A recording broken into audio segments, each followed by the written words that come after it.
September 26, 2016. And we've already called the roll in closed session, so I ask you to please start the meeting tonight by joining me in a moment of silence. We've had two tragic deaths in recent days, 14-year-old Owen Bartolowski and also a visitor to Princeton, Zufan Chuang, who was killed in a hit and run. So please join me for a moment of silence.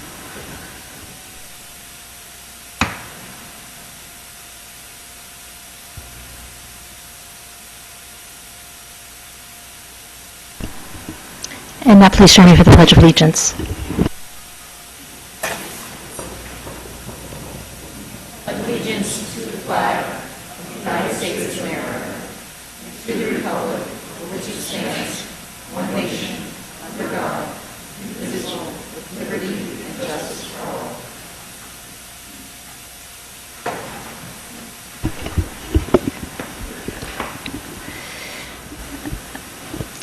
We have two sets of minutes on the agenda for tonight. The first is for May 23rd, 2016. Is there a motion to approve? So moved.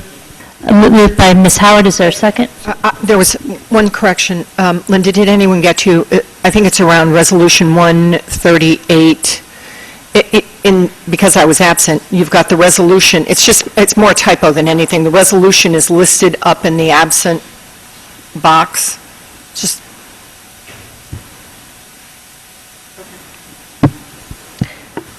I also have a question, and maybe the attorney can answer this.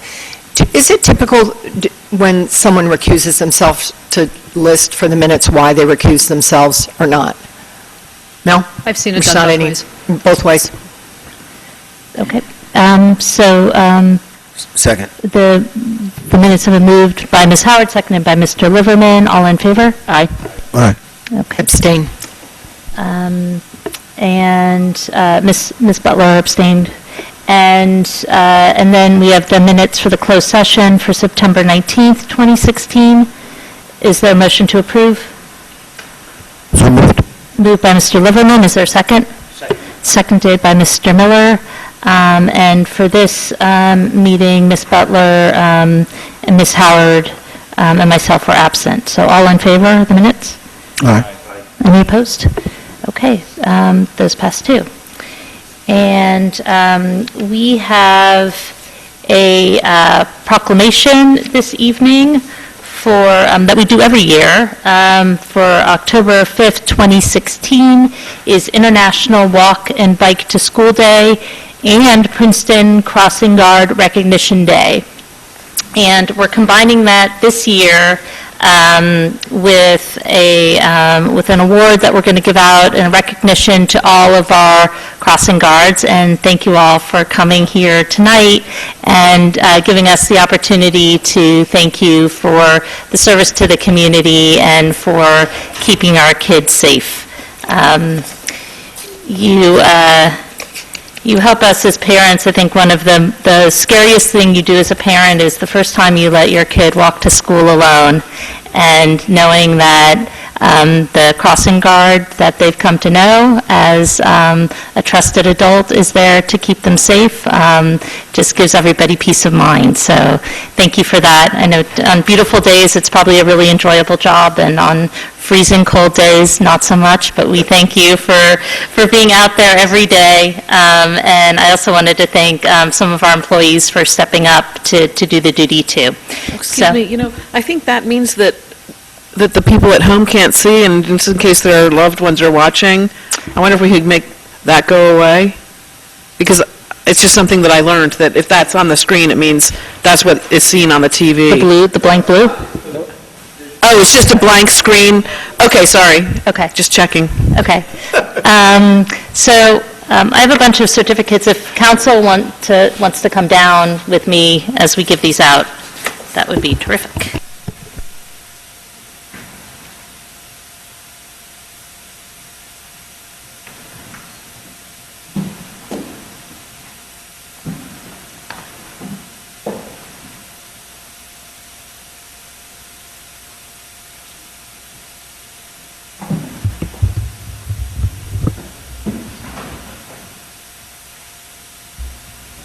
Is this on?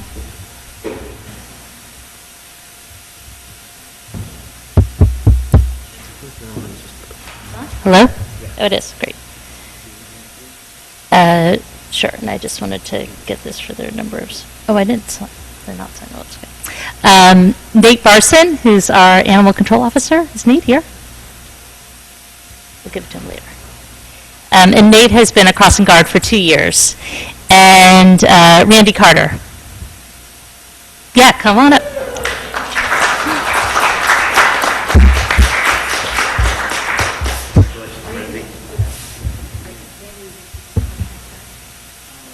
Not after for 6 months.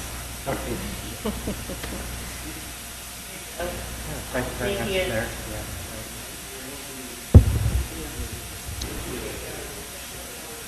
Marie Carson.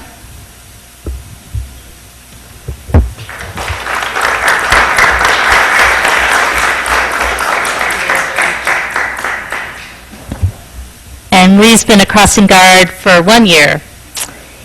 And Claudia Caballos?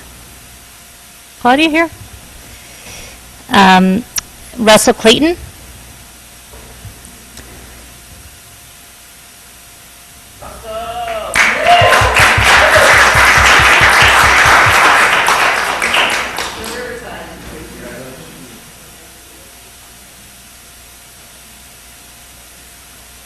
Congratulations, thank you.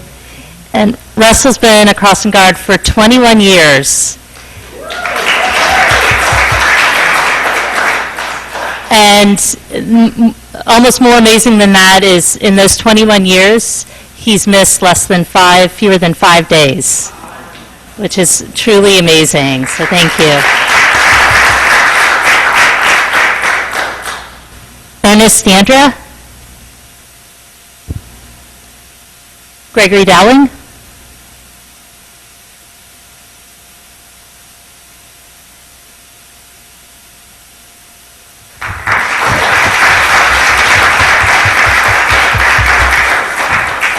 You, Gregory? You're Ernest. Thank you so much. Congratulations. And Ernest's been a crossing guard for 19 years.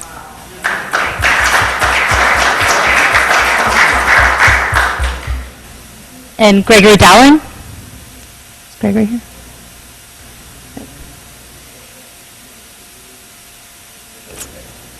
Derek Enriquez?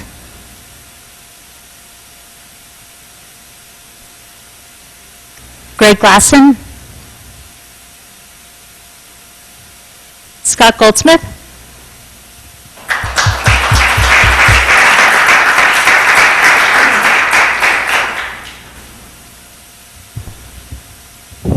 Thank you. All right.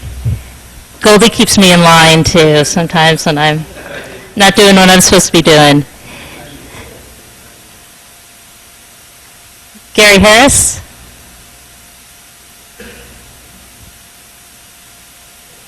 Dan Hudson?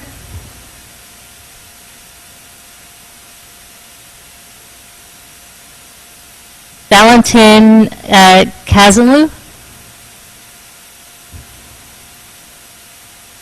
Steve McGarry?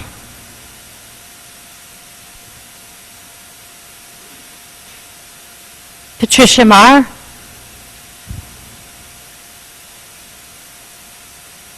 Gerald McFarland? It's just there's a lot of names here, and it's just there's a huge team that does this every day, twice a day. So even though people aren't here, I think it's important to read their names. Ray McDowell.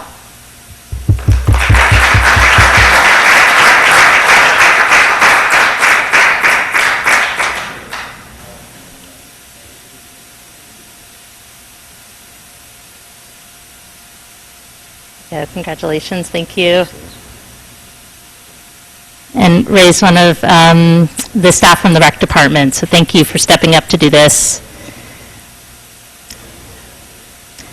Alex Moyes.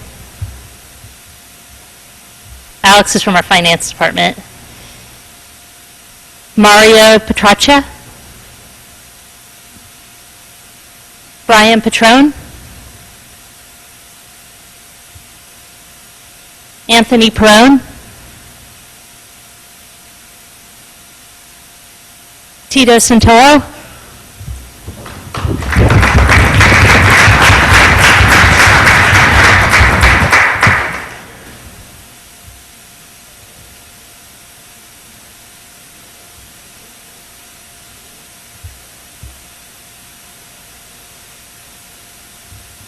Hi, thank you. And Tito helped keep my children safe, so thank you. Special thank you for 19 years. Joe Scullion.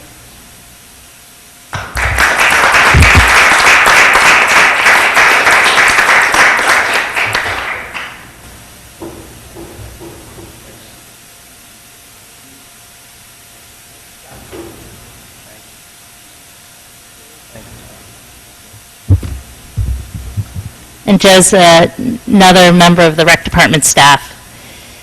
Joseph Shamby.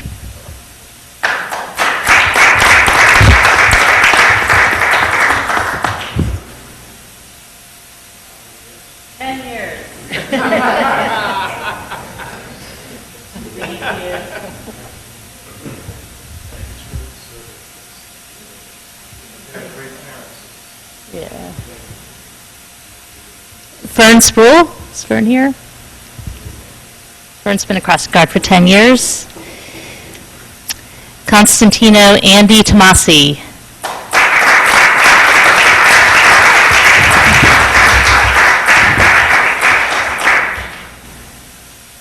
Thank you.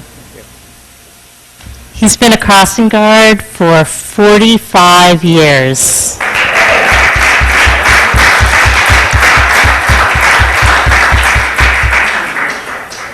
It keeps you young. Eli Tsinoskova. Oh, okay. All right. All right. Well, thank you to everybody. We really appreciate your work.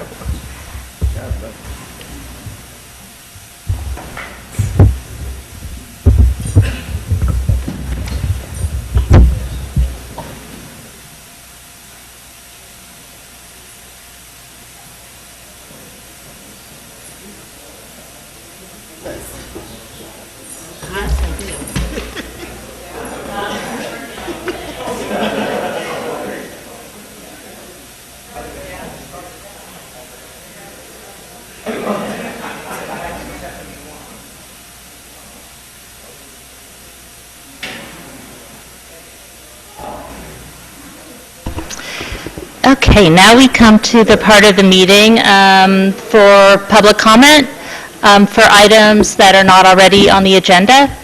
And I'll start with the list of people who signed up ahead of time, and then we'll open it up if you still want to speak and didn't get a chance to sign up.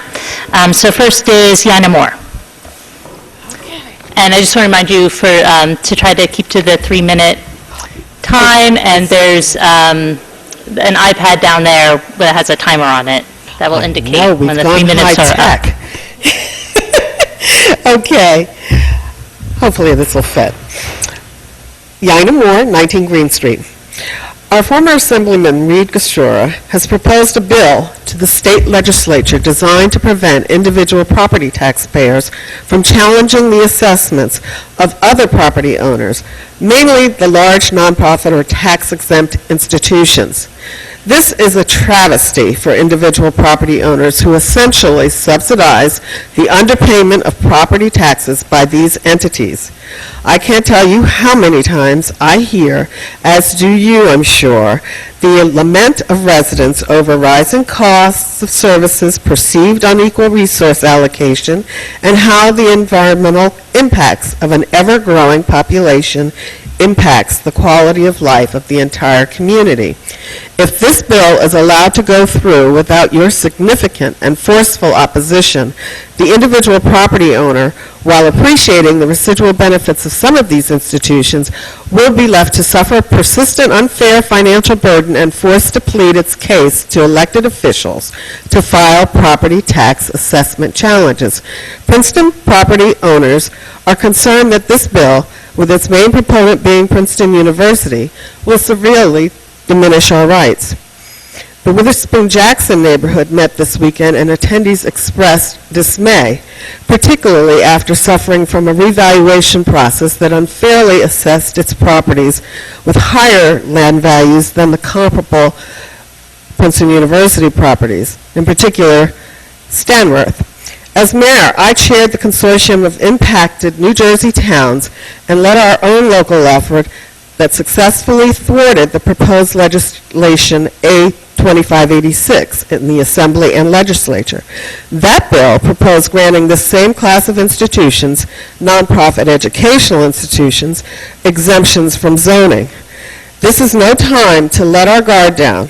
We are counting on all of you, despite any affiliations that suggest a conflict of interest with our largest property owner, to represent the rights of property owners against this bill.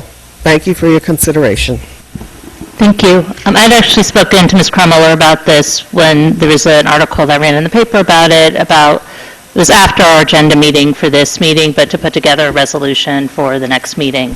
So Right, I that's think, something I'm that- not speaking for everyone, but I think the ones I've talked to on the council about it, everyone is very much opposed. Right, opposed, and we were not consulted, and I think that there have been comments, posted in response to some of these articles that would suggest that we somehow had some prior knowledge of it, which is not true, or that we've been a party to this, which I'm speaking for myself. I don't think that that's accurate, and it is very disappointing that Reed Gaciora, who used to represent this community, would take such a stand, because he knows full well the impact that it has. And furthermore, it's a little-used tool anyway, so it's kind of like voter fraud. There really is very little of it, so it's disturbing at best. Thank you for raising the issue. Next is Juliet Milkowski.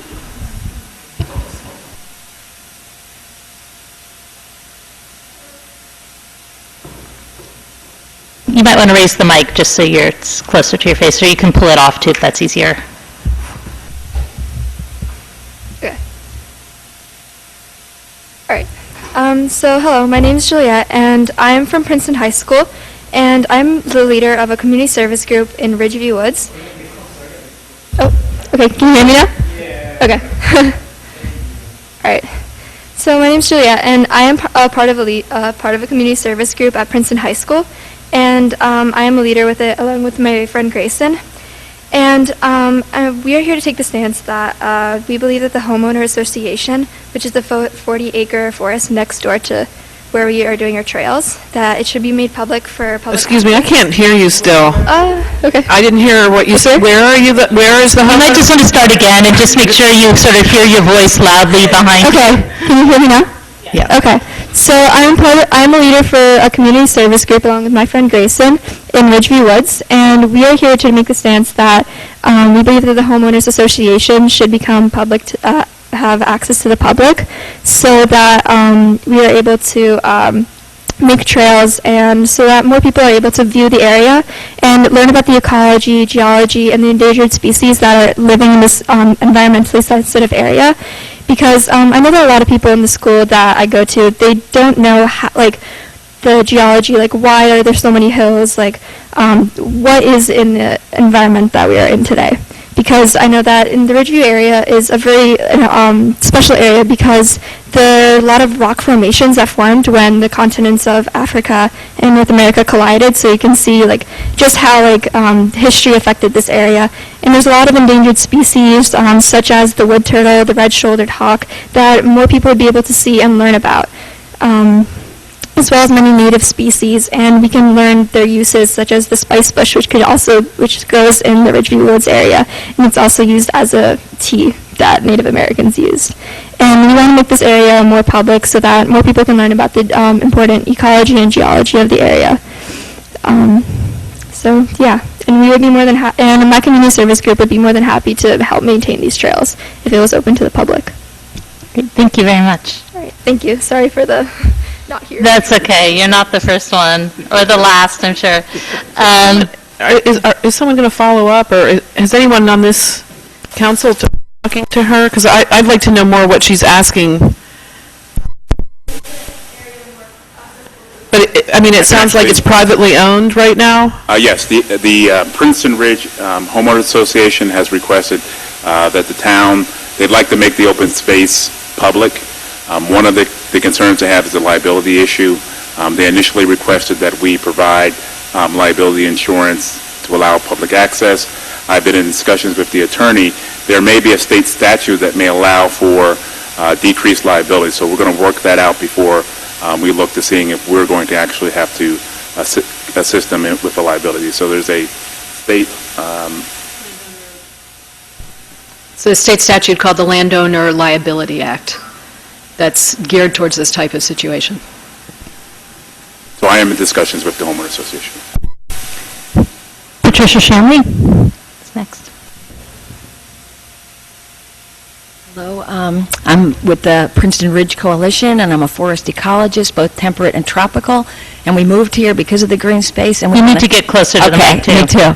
So I wanted to thank you, one, on the part of Princeton Ridge, that you did so much, you devoted so much time and effort to mitigate damage and to conserve the Princeton Ridge over the last few years, and the land that Juliet mentioned borders the pipeline, and it's vulnerable even post-installation of the ridge, and so at this time, if the Homeowners Association is interested to make that accessible to the public, it's an opportune time because you have public buy-in. We've been working on this effort for a few years, and it would help manage and make that property accessible so that people can learn from it.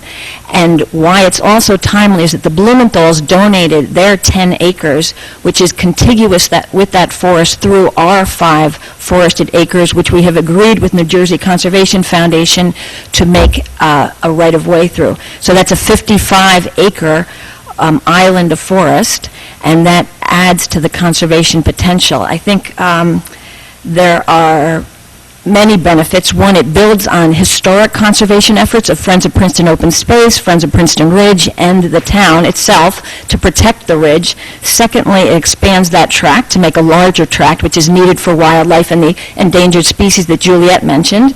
And thirdly, the educational resource, what's inside of that forest. There's a lot of vestiges of our agricultural past. It's fascinating, and it's helpful for children and adults to see foundations of former farms, to really understand that 100 years ago, nothing was there, that it was fields and animals, and you can see that in very few other hiking paths in Princeton. So the educational potential is remarkable there. And finally, we have buy-in from young volunteers. 12 of them showed up this Sunday to work on the Blumenthal's property, and they're remarkable individuals from Princeton High, and they can expand their efforts to help with the Homeowners Association property once that becomes public.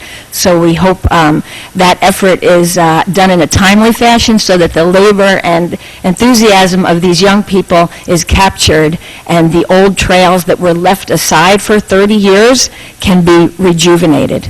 And there's one other thing. There's 8 families that live abutting that Homeowners Association land, and none of them are part of the Homeowners Association. The Homeowners Association are on the other side of Ridgeview Road and on the other side of Cherry Hill Road. So none of their properties touch this forest, and the families that do touch it and that have used it historically because they thought it was open space have only recently learned it's not. So we hope that it certainly becomes open to the general public. Thank you very much for all you've done to make Princeton green. Can I ask a question just so I understand? Could you not just say, oh, everyone's welcome on this and make it public? So I don't understand. I mean, I'm sorry that I haven't been involved in the behind-the-scenes talking, Yeah. but... Well, as an ecologist, what my worry was, it was clear over these 30 years that the Homeowners Association did not have the capability or the knowledge to really take advantage of this forest or manage it properly. They didn't keep up the trails. There was no involvement. We've never seen a homeowners association person on the property. And so this input from the neighbors and PRC has been so involved in the pipeline conserving it. The silver lining for us was always that this could become public open space. But all the people who are working on it could work on it even if it was still private. If everyone said, "Oh, we want these trails." Yeah, I'll just answer this one question, because I think the town has the capability to negotiate. Let's say something else happens with the pipeline. I trust that the town, a partnership with the HOA, would be much stronger to make sure that that forest stands and is used for the public. Thank you. The issue we have is the homeowners association wants to make the property public, access to the property. However, their concerns are liability issues by making it public. And we believe we found a solution to that through the state legislation. So we'll be discussing that with them and to see if that is acceptable. Rakesh Joshi?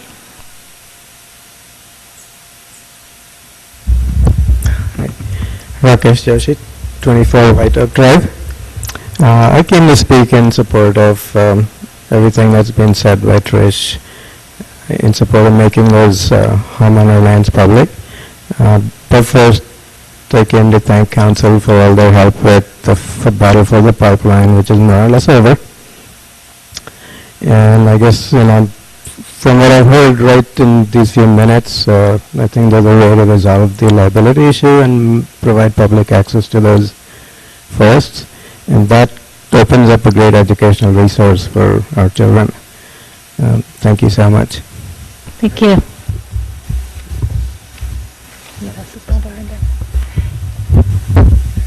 And is there anybody else who'd like to speak as part of public comment who didn't get a chance to sign up for items that are not on the agenda?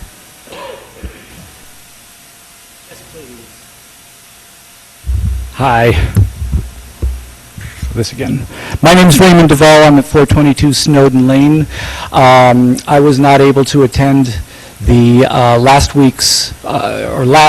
council meeting, but I watched the video. And I was very happy to see that the shade tree ordinance that took into account the size of a tree when a permit is being issued for its replacement got passed.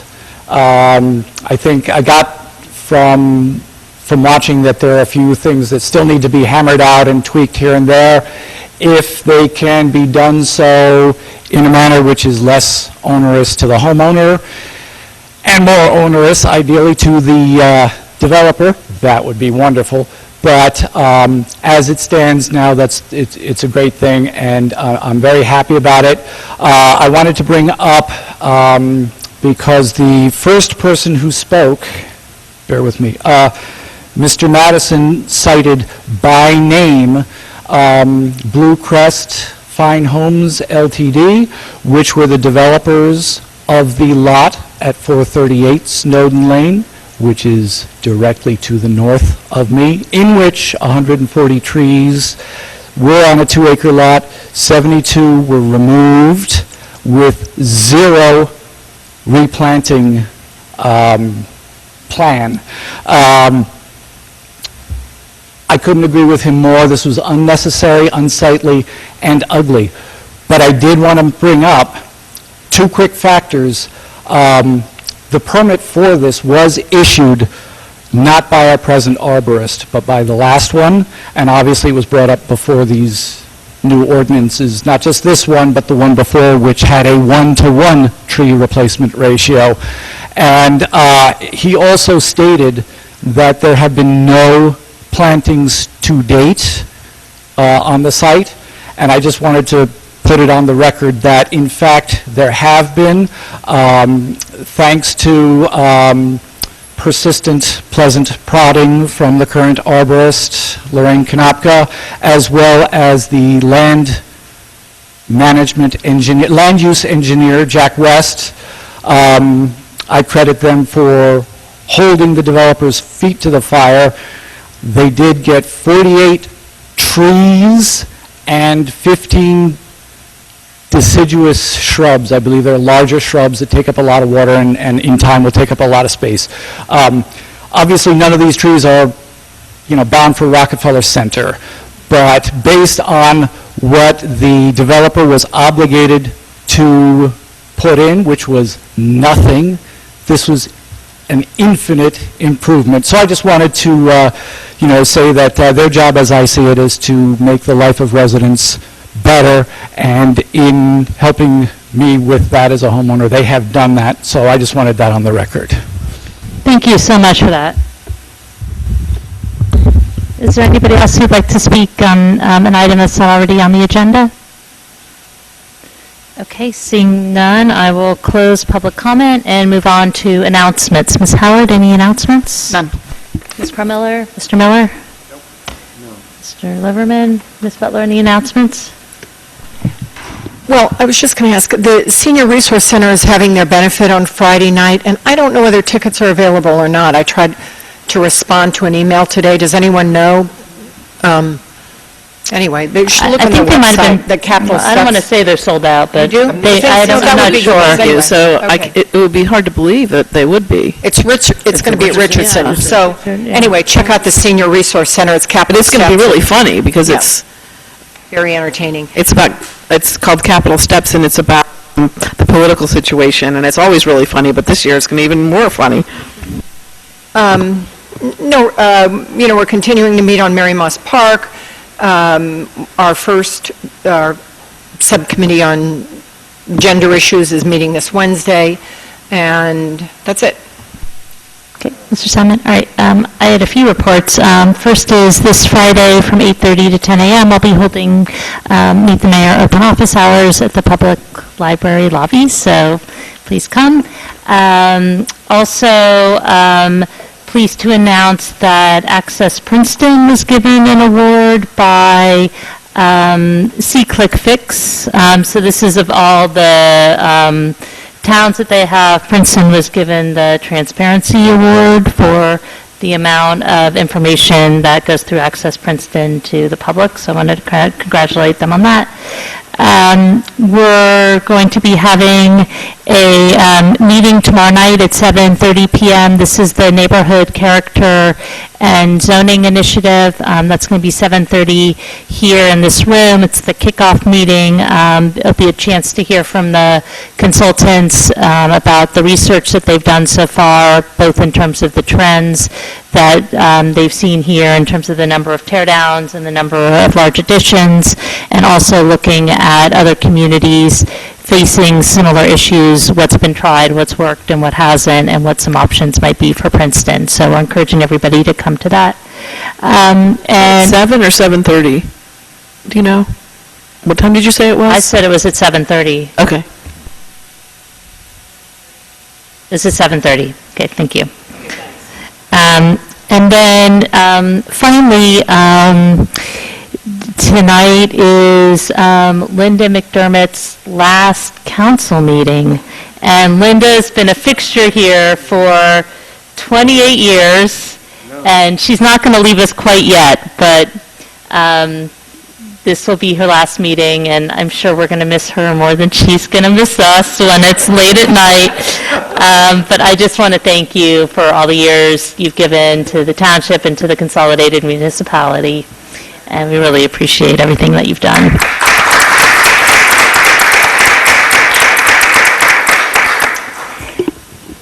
And are there any staff, you want to sing a song, Joe?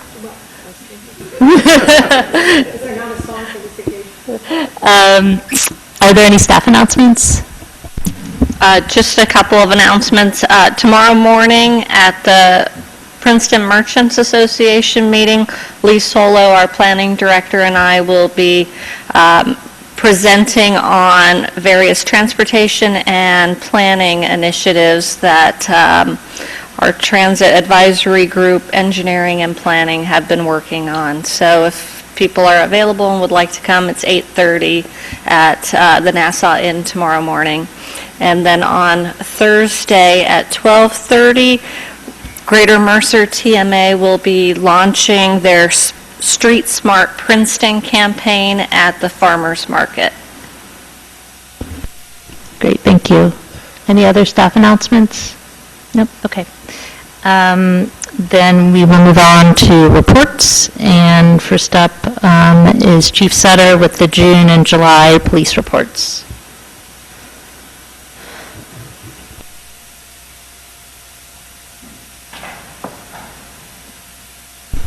Thank you, Mayor. A couple of little tidbits to share with you before getting into the report.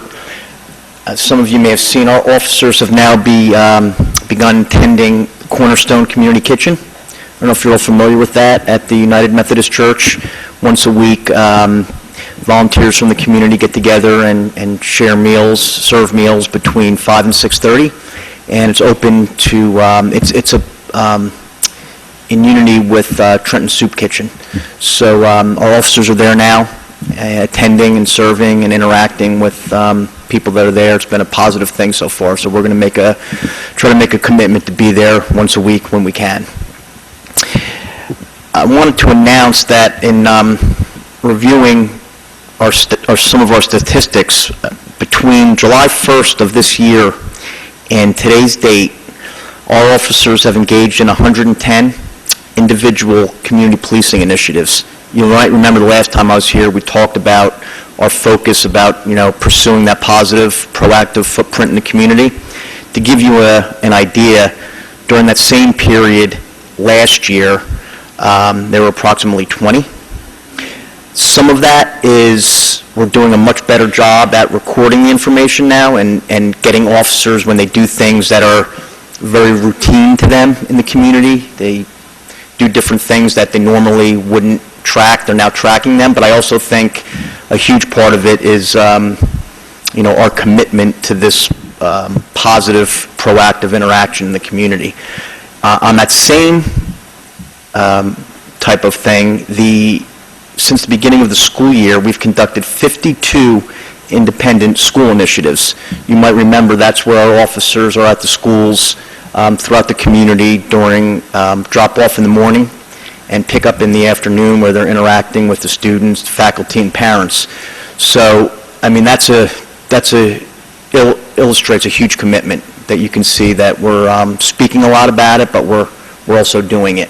So we're very hopeful that these positive encounters, put a positive face on policing in Princeton. Yes? Can I ask a quick question? What constitutes a community policing event that you would record? So it's a very broad category. These can be anything from our officers attending camps, different school events, to individual officer interactions where they'll park a car in the neighborhood and get out and go to a lemonade stand that a child may have, or you see the coupons that we're handing out for children riding their bikes and obeying the safety laws.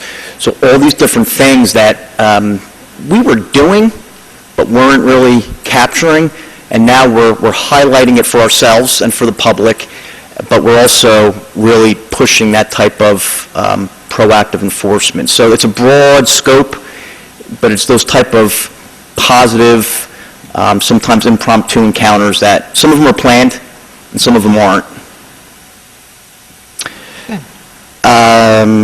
Finally, with regard to the report, I just wanted to highlight our overtime. You may have seen that in June and July we had a spike in patrol overtime. Just a little background, I know I've explained it before, but that overtime is purely for shortages that drop us below our daily minimums. So we plan very carefully our manpower throughout the year, our personnel strength on our squads, so that we don't fall below those minimums. We plan vacations are planned in March of every year, so we know when everybody's going on vacation. We have every officer enter their vacation. So we do these things very carefully, but when things like we had this year, we had 3 officers that were on field training at one time that didn't count to our minimum, and we had a really weird interaction of injuries and extended types of illnesses that took some officers, non-job related, but they couldn't work. And it all kind of happened at once. So we paid because of contractual obligations, you see that we have to pay officers a certain amount of their overtime rate, and that accounted for the spike. I don't think it's a trend at all. I think it was just kind of all these things coming together at once that caused us to have to bring in officers in for the patrol squads. Other than that, I'm more than happy to answer any questions you may have. I want to continue on the sort of the fiscal front, and maybe this is a better question for Mark, but maybe you can start by answering it. There's a different issue that I think that comes up, which is there seems to be a big drop in parking violations, and I'm wondering if that means we ought to worry about less revenue coming in. You know, the last time this happened, that sort of snuck up on us, and we ended up, you know, we regretted it fiscally at the end of the year that our take had come in lower. So I wonder if there's something there that we need to be paying attention to. What I could say is that decrease, we actually lost one of our officers who left the organization. We immediately, in discussions with the chief, are going out at this point to get someone back into the organization. So I don't foresee that being a major impact on our finances for this year, but we're pushing hard to get someone in. And you should be happy to know I've got 2 tickets last week. So you can attest. I got one last week, too, so we're doing our part. Now, to something less mundane, Nick, I'm glad you opened by talking about these positive encounters, because I know this is something, I mean, you know, for example, one of your goals this year was to have every officer meet a merchant. I mean, is that interaction with a merchant, does that count as a positive? Is that Absolutely. That would be recorded in that broad category I was speaking of. I was struck today, you and I shared this article, the Washington Post ran an article 2 years after Ferguson, where is the police reform, and basically saying, you know, here our nation is basically being roiled by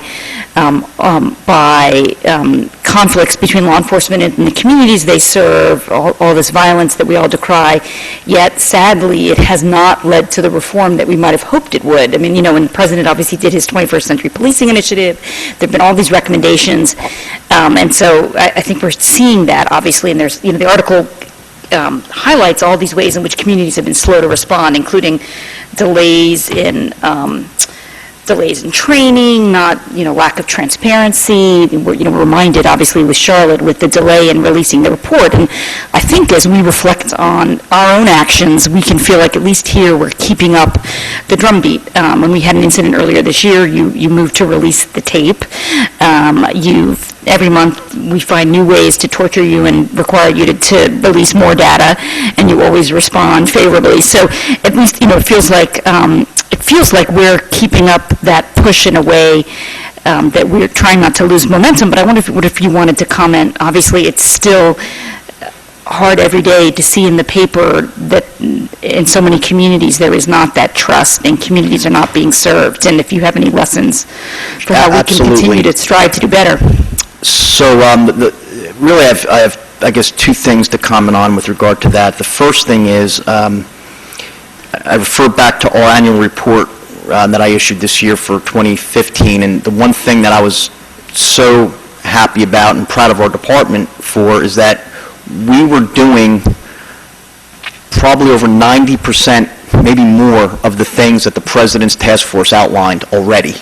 A lot of that was through accreditation after consolidation. Some of it was through our strategic plan, but we were hitting those points before that report was issued, and the ones that we weren't, we now are. We took right out of that report and implemented.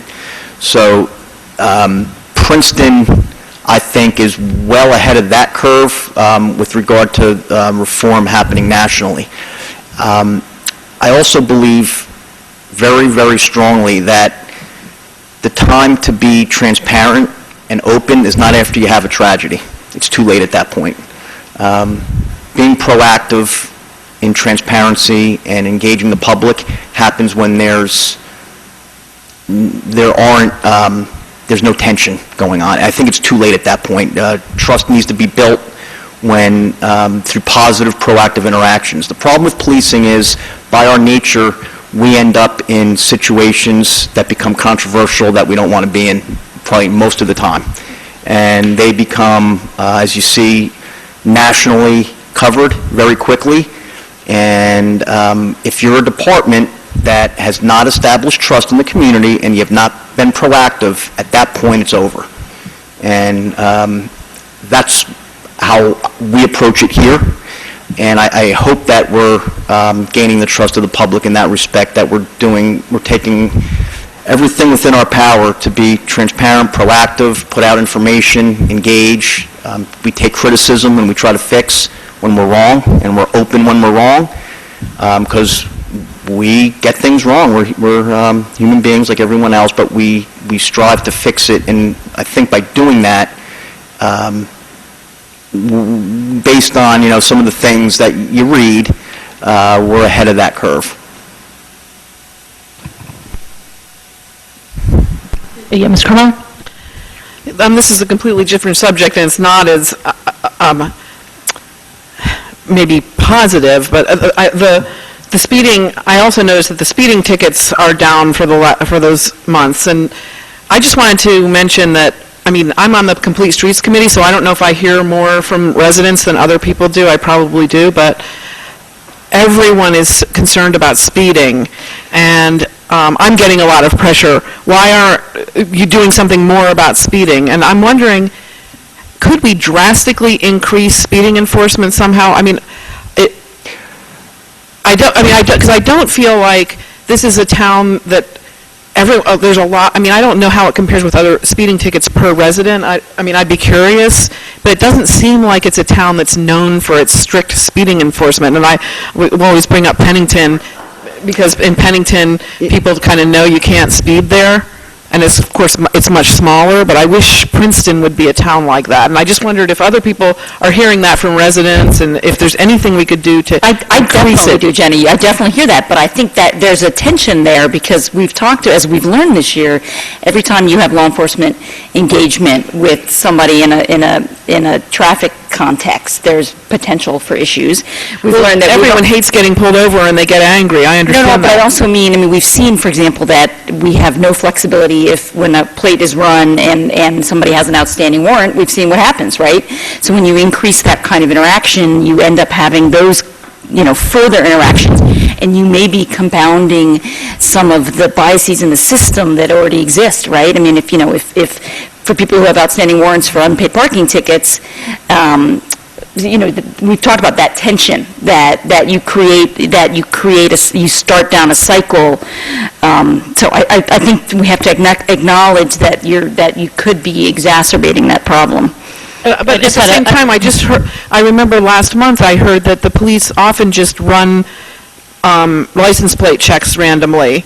And so that's not doing anything about speeding, and it could be doing the bad thing, what you're talking about. That's a common law enforcement technique, too. Stop doing random license plate checks and do more stopping people from speeding. If I may, I have run the gamut from we're overly aggressive, we target people, to we're not doing enough. And what I get at is it's perception. It's perception on where you stand on a lot of different issues, locally and nationally. And I have conversations every day that span that spectrum. We aggressively enforce motor vehicle safety, pedestrian safety. I can assure you of that. There are, I've been before you, and we've discussed a lot of the negative byproducts that come from that enforcement. And there hasn't been any change in focus in terms of not enforcing speeding, but this is a conversation, I think, that is never going to satisfy. You can't be on both sides of this issue in terms of are we aggressive enough? Are we not aggressive? Do we enforce laws enough? Don't we? The one thing that I always get back to when it comes to motor vehicle enforcement is it's not summonses. We never talk ever in policing about motor vehicle enforcement of any kind being a revenue generator. We do it to mitigate traffic problems. Well, that's obviously. Obviously. Right. And officers are granted discretion. So what I look at more often than summonses are stops. And I can go in and drag details out of these stops and what they're for. And I can tell you that enforcement is there. We're doing a lot of speed enforcement. We're responding to complaints. I get them too, from all over the community. But I would just hesitate about getting, I guess, focusing on summonses. It's something that I tend to shy away from. I look at overall enforcement. But what about stopping the random license plate checks? That happens, yeah. No, I mean, but why do you do random license plate checks? Random license plate checks have been a means of proactive enforcement since the Division of Motor Vehicles was established. I know, but what I'm saying is, I don't think that residents care about. I don't think our residents really want the police doing that. They would rather them doing speeding, because those things, like we have a lot of these unregistered vehicles, and nobody cares about that. Those aren't necessarily. You're assuming that they're byproducts of random motor vehicle lookups. Okay. They're not. They're the result of speeding enforcement. Run the gamut of violations that we enforce.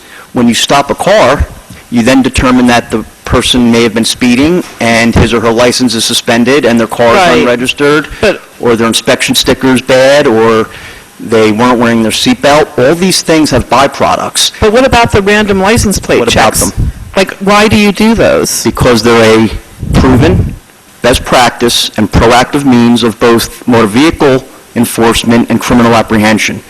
If you prohibited our officers from running random plates, you are not only jeopardizing the safety of the community, but the safety of the officers, because that is a proven means of motor vehicle law violations and criminal violations that, while they may not occur here in Princeton constantly, they do occur, and it's a proven method nationally. Mr. Simon? I think I want to understand that last issue a little bit better. Chief Senator, are you saying that our officers are, even when there's no indication of any kind of misdemeanor or crime, are randomly checking license plates? Not just our officers nationally, and they've been doing that, as I said, since police radios were invented and we were able to access Division of Motor Vehicle files. Okay. But I wanted to make sure I was clear on that, as opposed to during a traffic stop. All right, they happen both ways. All right, so the next question I have along the same lines is, if you do a random motor vehicle check and you turn up something as a warrant arrest mandatory? Warrant arrests are always mandatory, yes.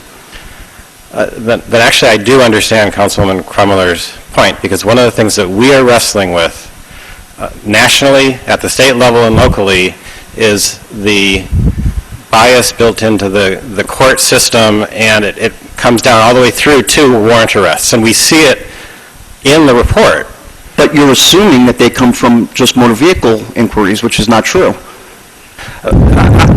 I do understand that. However, if there's a disproportionate number of warrants out there for minorities, for people who are poor, for people of color, then, and everything else you just said about random vehicle checks takes place, then it will exacerbate the problem.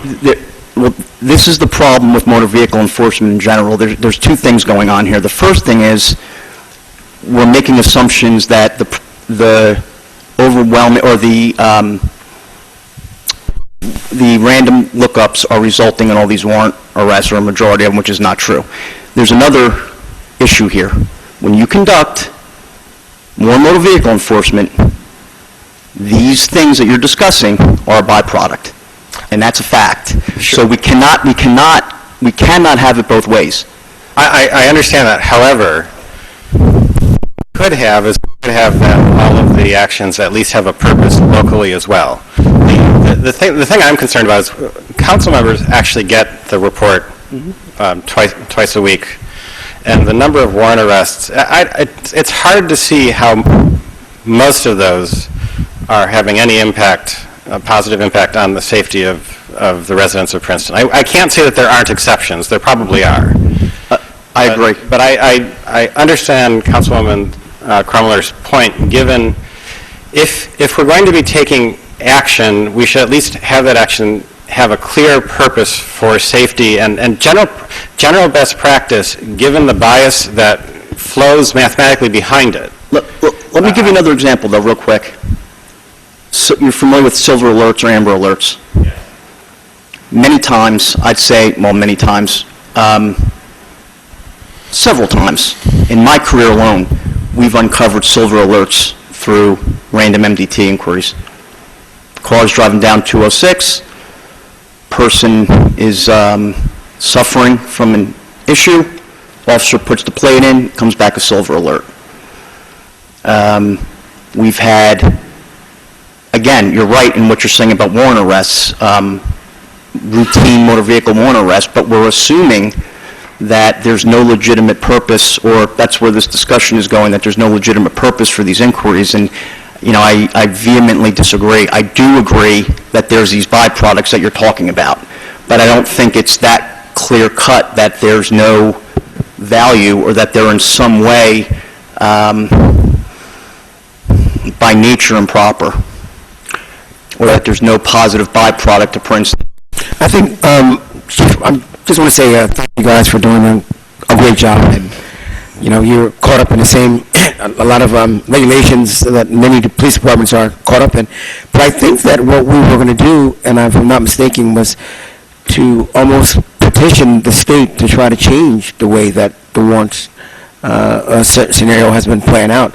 And we know that your hands have been, I hate to say handcuffed, but basically handcuffed or tied in regard to a lot of these warrant arrests.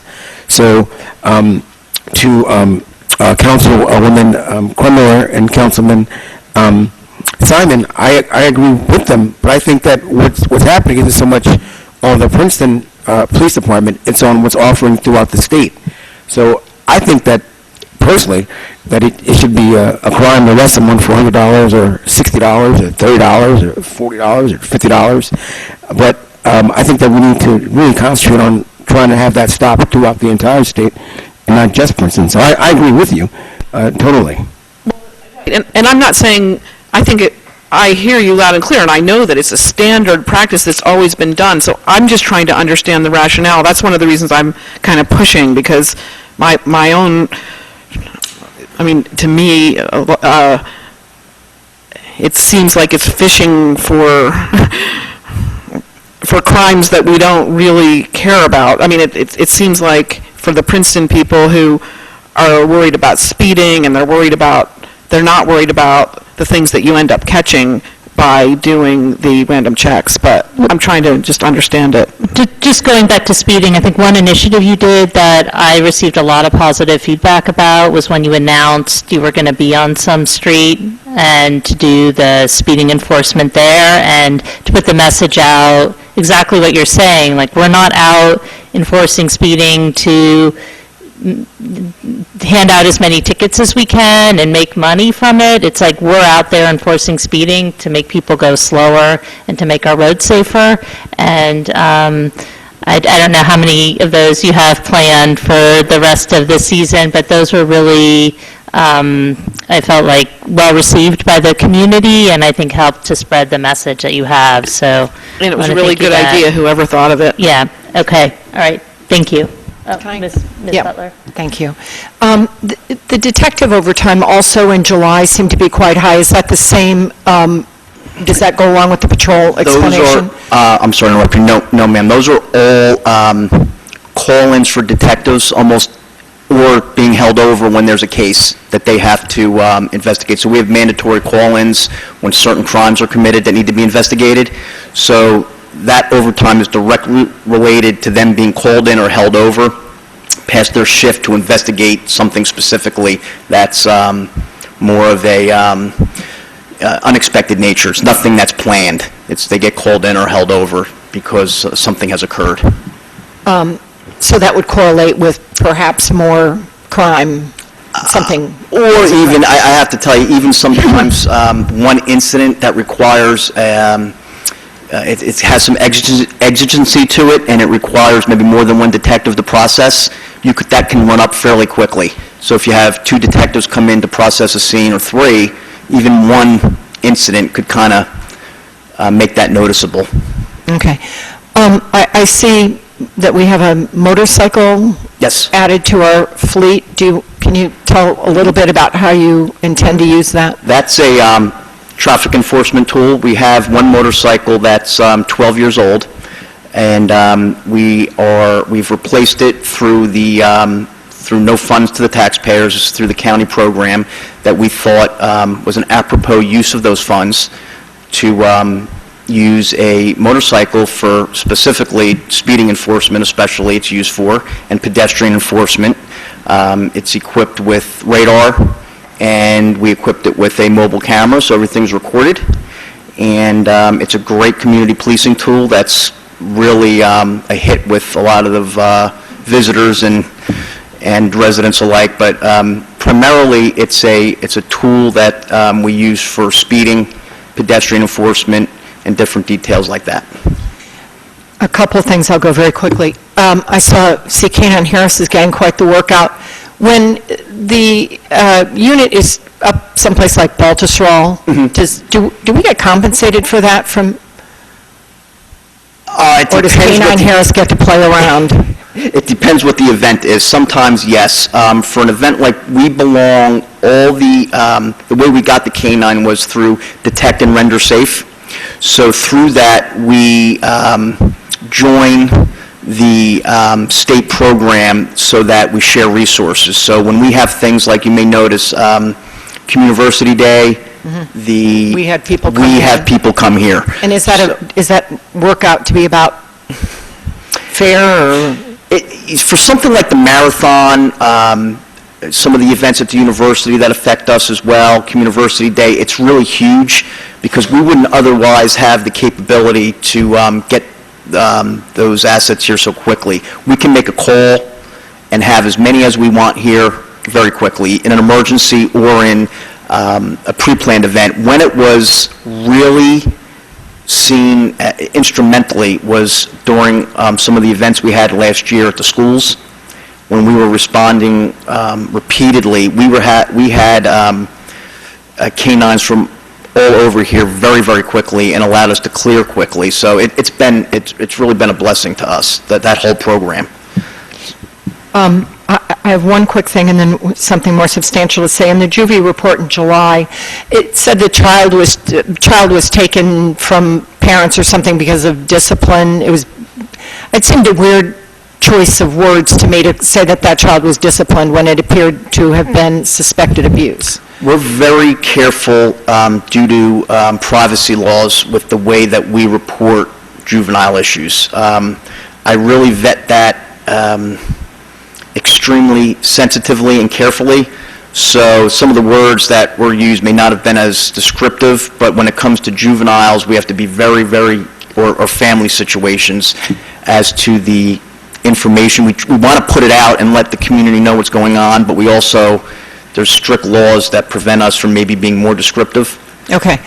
And the last thing I want to say is that I want to compliment you on the community policing effort, and I've been involved in a little, one tiny of these efforts, and it's no small feat. I mean, this was hours of work, really, on your part, to respond to a community, to an event in the community, and I want to compliment you. I thought you did an excellent job, and it's not fully resolved yet, so we'll keep our fingers crossed, but it's an uphill battle, and, we're sort of winning people over one at a time, but as we saw, one bad thread on the internet, and all of it goes away pretty quickly. So keep up the good work. Thank you. Anybody else? All right, thank you, Chief. Thank you, Mayor. Next, Deanna Stockton with the Valley Road Project report on whether we should proceed despite the executive shutdown order. Thank you, Mayor.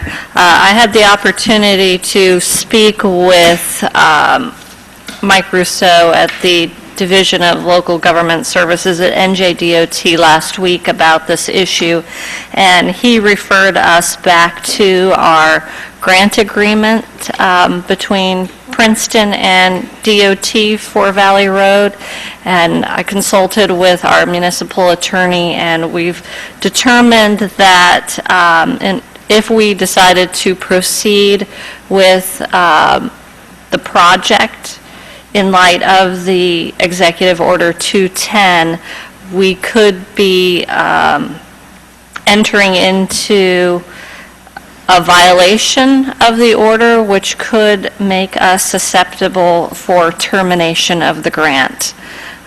So I think at this point, we recommend that we close the project down until the Transportation Trust Fund and the shutdown order are rescinded.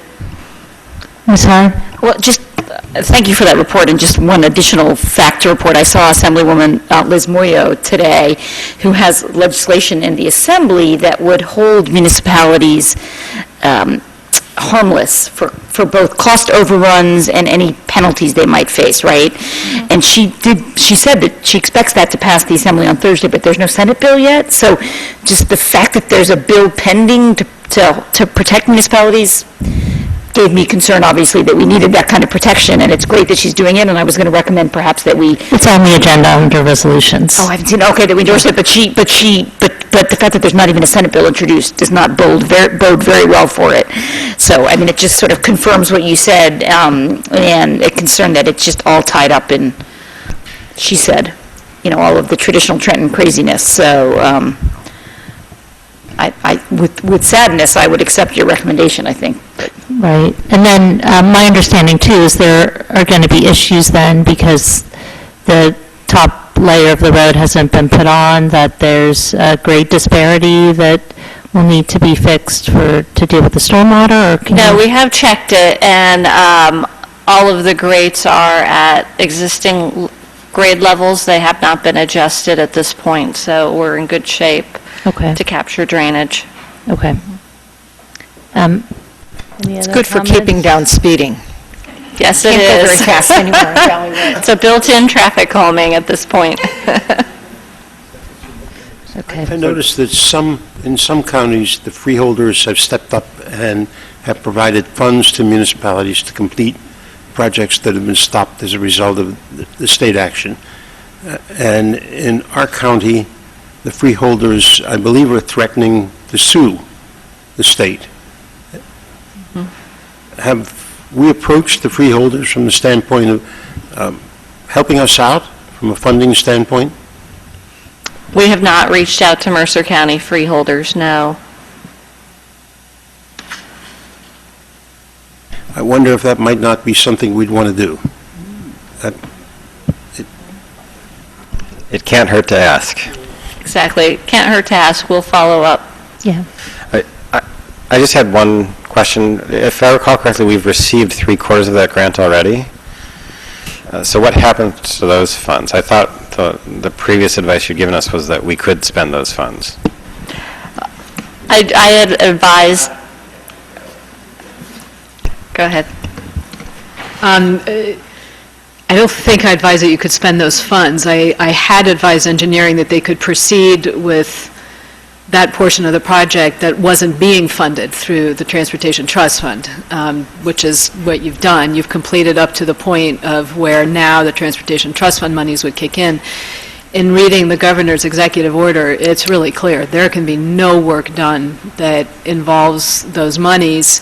And then when you go to the grant agreement itself, that too requires compliance with all state laws, rules, regulations, which would encompass this executive order. And if you don't, the DOT can terminate the grant, and there can be additional penalties on top of that. So what's the legal status of that 3/4 of the funds that we've received? Is it theirs, or is it ours to control?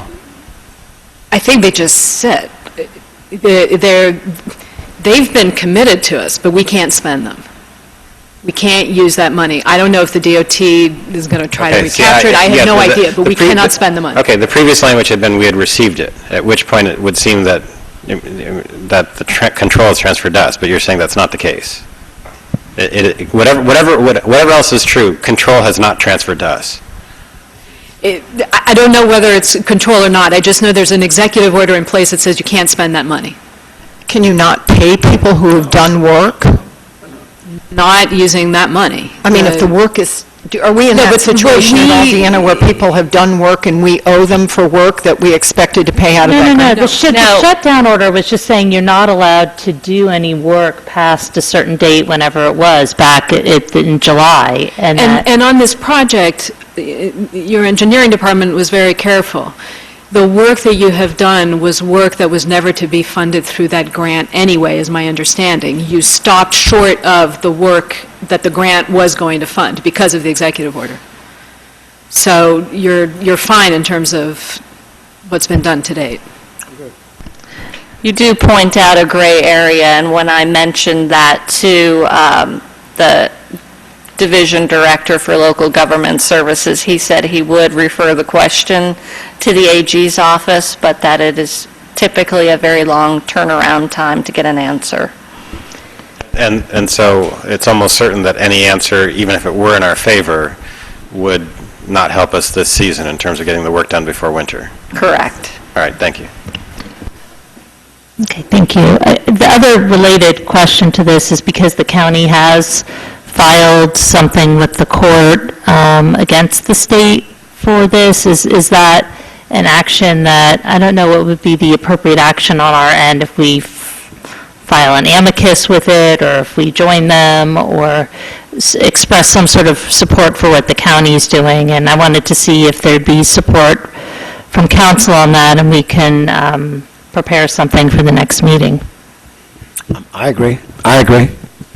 It didn't require any outlays of funding. Right, yeah, no, I understand that, okay. And then we move on to council reports. Ms. Howard, do you have any reports? Yes, just a couple quick reports from a Human Services perspective.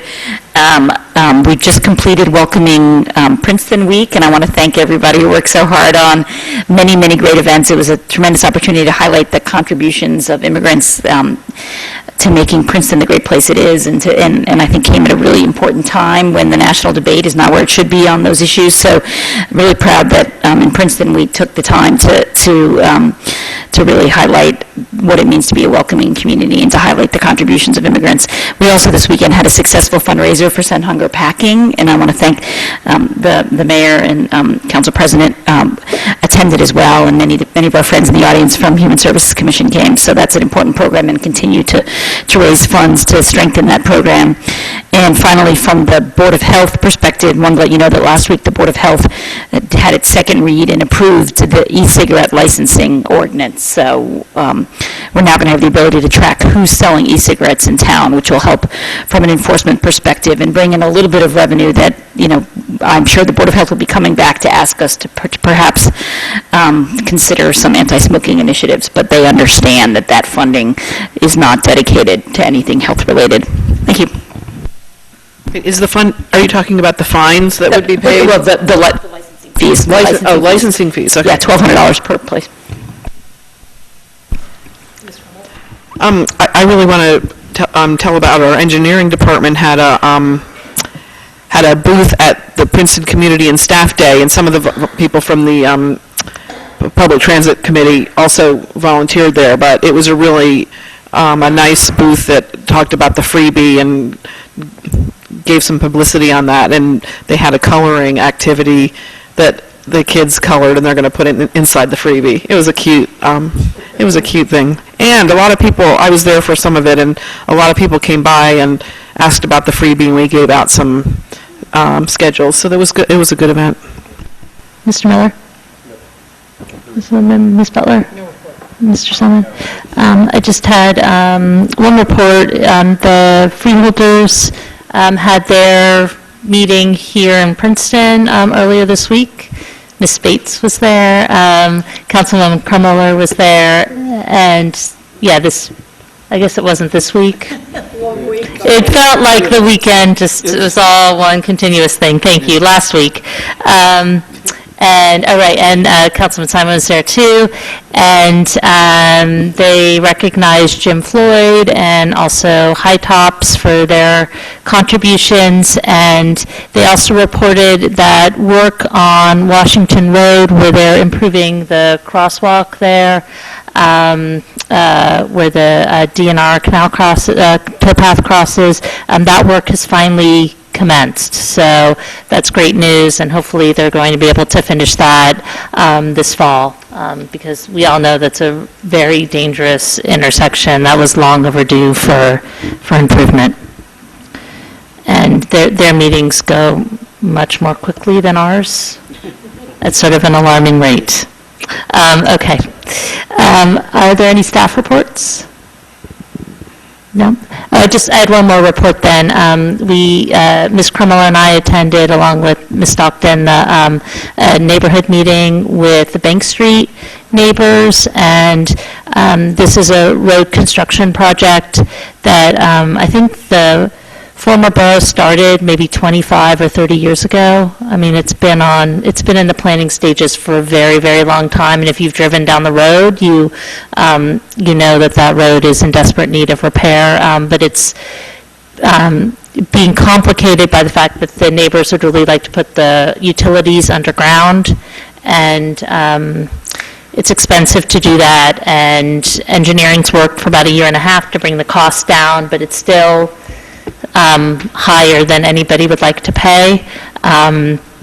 So the neighbors have asked for a little bit more time to see if they're going to be able to work something out to bring the cost down. So Ms. Crummell and I will be working with them, maybe meeting with our state representatives, whoever else might be able to help, and we'll see if we're able to make any more progress. But it looks like work on that road, best case, probably won't start until next year.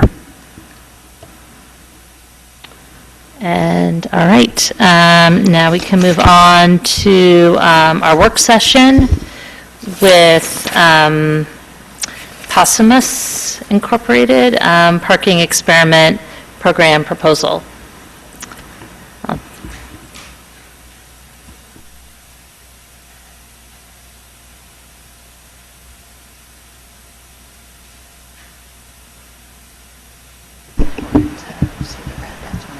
Do I get the slides here? Do I get the slides? Oh, I just pressed it. You should just be able to do that. There you go. Oops.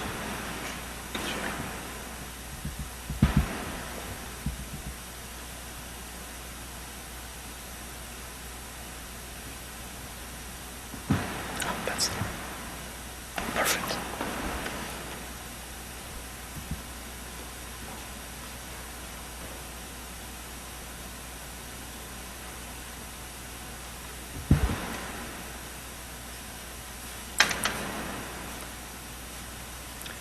Well, hello. Can you hear me? Oops. Hello and good evening. My name is Arash, and I'm going to tell you about our technology platform at Possumus. Parking, both on and off street, is a major pain point, as we all know. Studies show that between 30 and 60% of all traffic congestion is directly related to parking. The result is wasted time, wasted fuel, increased air pollution, and an overall unpleasant experience for motorists. The main problem with parking industry is the outdated technology. Parking meters have not changed significantly for many decades. A typical meter today is still a coin box with a mechanism to keep track of time, sort out coins, and also signal the meter man that it has expired. The latest models just take fancier coins. Possumus is addressing this gap in technology.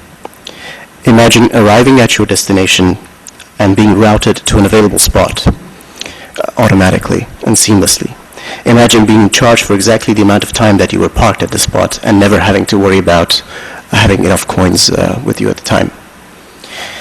Think of us as an on-demand and hassle-free solution to parking. So our patent-pending technology is focused on building the next generation of parking meters. Here, everything, all the functionality, including metering, payments, occupancy detection, traffic routing, and enforcement, is handled through computer vision. This is how it works. The beacon is flashing green, indicating that the meter is accepting customers. When it detects a vehicle parked at the spot, it's flashing red, indicating that it's anticipating payments. Now you can hold your bank card or a prepaid card to the camera, or preferably pay through the app. If you manage to forget both your wallet and your phone at the same time, you can flash a tag that you always keep in your car. Say we use the app in this sense. To log in, you get a notification and a steady green beacon indicating a successful login. Once you do your business and come back to the vehicle, the only thing you need to do to end the transaction is drive away. And the meter can knows that there is a vacancy, and it ends the transaction. And you get the receipt of the transaction through the app. And of course, this login mechanism could be completely automated through information about you, your GPS location, and your car. So on top of the on-demand and hassle-free parking, here are some added benefits. Imagine being able to set parking rates at a click of a button remotely from the command center. This gives cities a very great tool for experimenting with different pricing models, including congestion pricing. The real-time analytics that are generated and transferred with the meters can be used to optimize these pricing models. In case of emergency, you can open an extra lane by taking the meters offline remotely at a click of a button, or to clean snow or debris from the road. No need for meter bags anymore. You can make reservations for a fee. Mostly this is aimed at indoor parking garages and municipal garages. You can also purchase parking credits in bulk, just like you buy season tickets for trains or sporting events. In terms of security and public safety, we have the chief here. If your car is driven away or stolen, you immediately get a notification. The cameras can also be used as tools by the law enforcement with a direct feed. In terms of sustainability, the meters are all battery and solar powered and completely off-grid. The smart traffic routing algorithms that we use will cut down on unnecessary travel, saves fuel, and reduces pollution. The meters don't have any moving parts and no need for coin collection. This means that the units can be completely hermetically sealed and almost maintenance-free. As for parking enforcement, well, these meters will completely eliminate meter feeding. Also, you could sort of enforce the parking limits very efficiently. Also, we can optimize the enforcement by sending parking attendants the exact location of the violators. So there is no need for patrolling the streets and checking every single meter.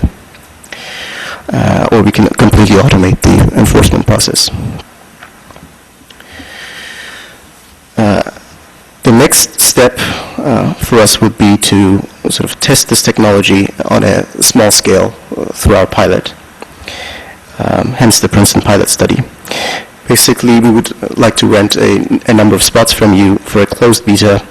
We will first advertise the study through the businesses that are close to the spots, to their patrons, and later online. We will select a representative sample and give them a certain amount of parking credit to spend and use the system. So we will not be charging any of the users. We will not be making any profits from the study either. The users can also earn more credit by giving us feedback, and also they can earn more credit by making a purchase through the participating merchants, say by scanning a QR code at the point of sale that would pay for their active parking session. But as they run out of credit, new participants will be added to the study from the waiting list to maximize feedback. In terms of dates and durations, we are looking for 6 to 8 weeks sometime next spring to avoid the snow and ice, hopefully. We are aiming to make about 6 prototypes, and each of them will be looking at 2 spots. So hopefully, ideally, we'll get 5 locations throughout the city, and we have a few sort of suggestions as well. And we will be fully engaged with the engineering department and Diana in designing the study, and we don't expect the city to face any costs as a result of this program. Here's the team. We are mostly students in Princeton. We're all engineers. I just finished my PhD. We have Chloe, Zach, and Kevin sitting behind me. And Vincent couldn't make it, unfortunately. And we have access to a great number of advisors and mentors at the university. And we have a dog-free office. This is our residence in Moyet. Just in closing, well, thank you so much for meeting with me in person and for tonight. This pilot will not only generate actionable usage data for the city and for the future studies, it will also pave the way for this technology. And it will help put Princeton on the map as a sponsor for startups and high-tech entrepreneurship, bringing more tech companies, inventors, and investors to the area. Well, thank you. Okay, thank you for the presentation. So I just want to make sure I'm clear what sort of feedback staff is looking for from council. I know there were some legal questions that came up that I'm sure that we're going to want to get some clarity on, and then I assume there might be some logistical issues too, but are you looking just if this is something that we're interested in pursuing, or what feedback would you like from us tonight? Right, there is a resolution that's included in your agenda packet. We are looking really for an endorsement for Possumus to move ahead in planning this parking experiment. The resolution includes the provision that Arash and his team will pay for meter bags, and it includes a term of the agreement, and then it allows provisions for the administrator to complete an agreement when we get to that point next spring with Possumus in actually running the experiment in Princeton at approximately 5 different locations. Okay, so yeah, I do see the resolution here, but it wasn't listed as a resolution, so. I'm sorry, I'm not even seeing it. It's in the packet. It's on, how do I tell what page it's on? What is it? It's on page 99 of the agenda packet. It's right after the Valley Road project page.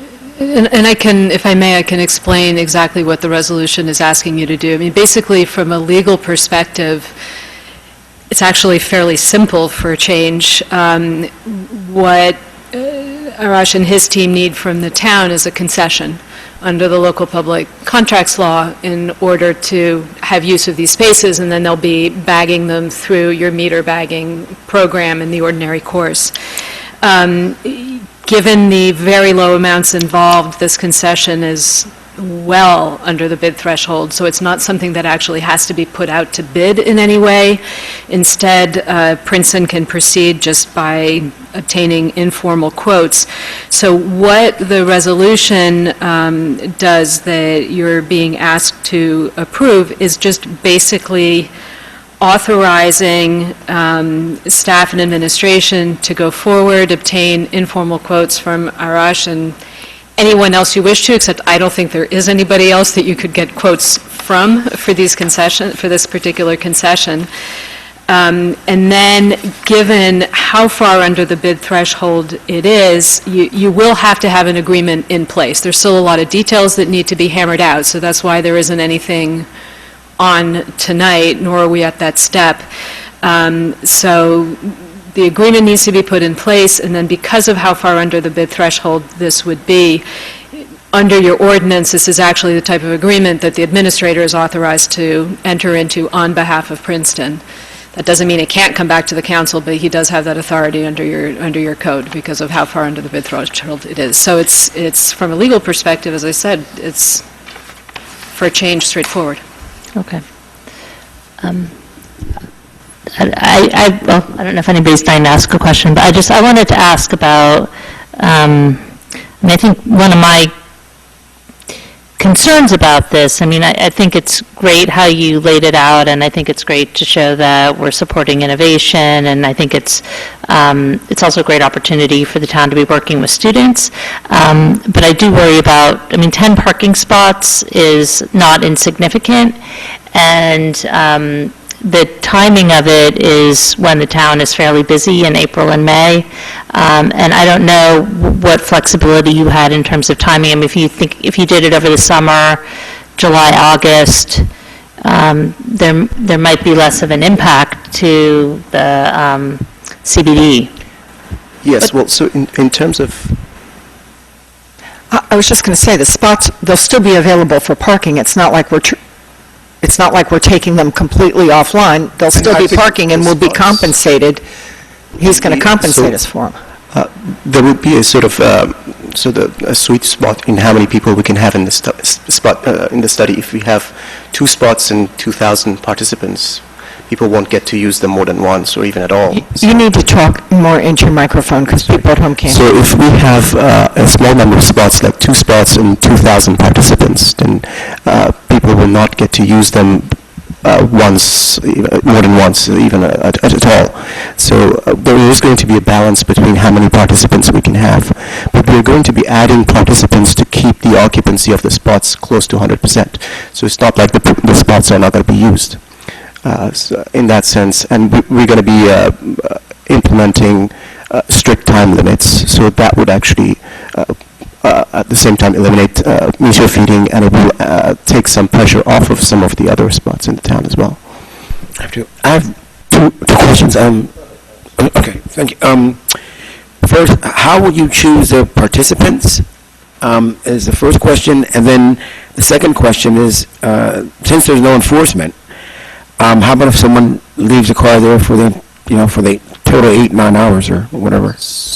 Or a non-participant. Yeah, or a non-participant person. So for the participation, we're looking at a representative sample. So we will have some demographic information that people will fill out as they sign up for the study, and we will take a representative sample of sort of younger people which are familiar with technology and older people who are technophobes to make it a representative sample, because we want feedback from different kinds of sort of people. But if you want to talk to the enforcement. In terms of, if there's people that are parking longer in the spots that are part of the study, that's part of that Aresh will handle that through the dynamic pricing. That's where he can test out if people extend their parking time instead of 2 hours, they're there for 4 hours. The price will exponentially raise. If it is a non-study participant that parks in one of those experiment spaces, it's treated the same as if it's a location with a meter bag, and our parking violation, or our parking enforcement officers have the ability to ticket those people. If the experiment includes progressive parking beyond the currently allowed time under ordinance, do we have to change the ordinance for this, or? Because up to this point, I thought everything we were doing was a resolution.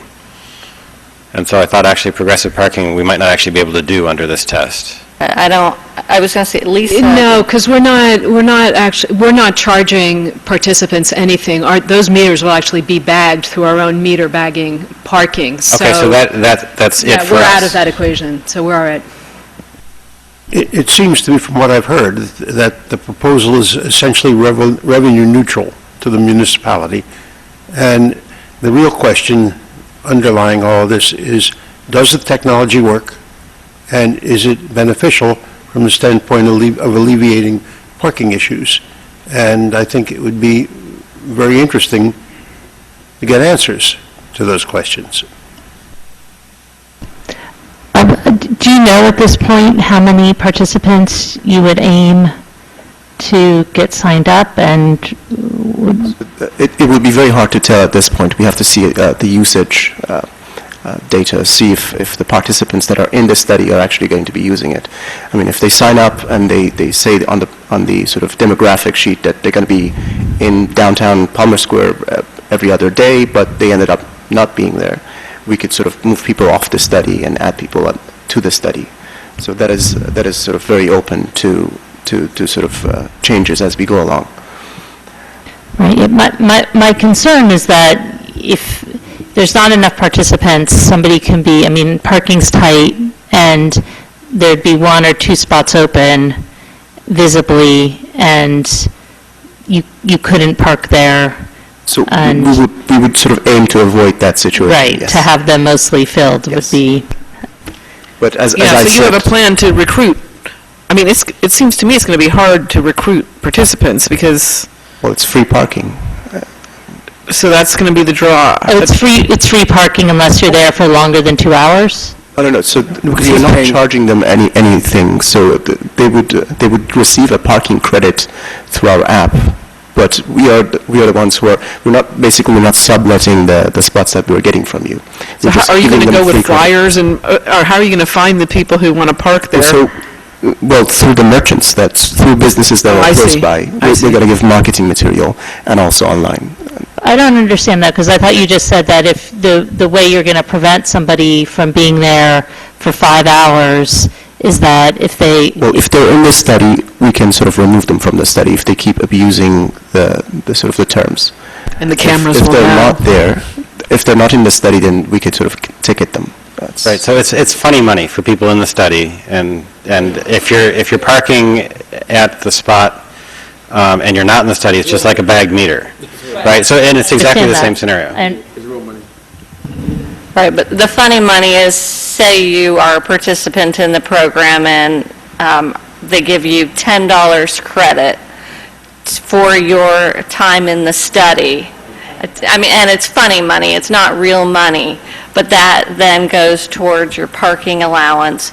So if you decide that you want to use it all up in one visit and stay 5 hours, that just limits the number of future times that you can park downtown as part of the study. Got it. But I understand your concern that there are going to be 10 empty spots and people are going to be aggravated because they can't park there, right? Yes, and it's also, it's limited, you can't be in the study if you don't have a smartphone, I assume? We're going for people who can use smartphones at this point, yes. Right, so it's a little bit like, I mean, there's more people with smartphones than, say, drive electric vehicles, but it reminds me a little bit of having the spots for, you know, I noticed the shopping center has a couple spots now. If you have a fuel-efficient vehicle or hybrid vehicle, you can park in them.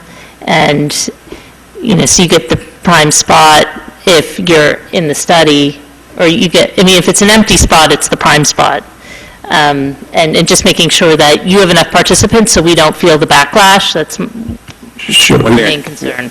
One thing I may suggest, and part of the agreement, we could work out an agreement that would allow us to kind of monitor the occupancy to a certain point. If we see that it's just not working, we can kind of terminate the agreement, and that would kind of push you, yes. We can reduce the number. I think that's That would be important more comfortable, part, yeah.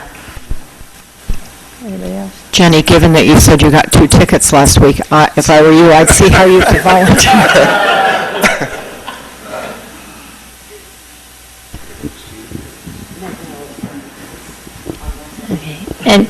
And we do have the letter in the packet from the PMA saying that the merchants are supportive, which is great. So congratulations on that. That's good. All right. So sounds like there's support on council to move forward. Well, there's a resolution, I guess we're supposed to, I'll move it. I'll second. Okay. So it's been moved by Mr. Simon and seconded by Ms. Butler. All in favor? Aye. Any opposed? Okay. Thank you. And we'll be in touch.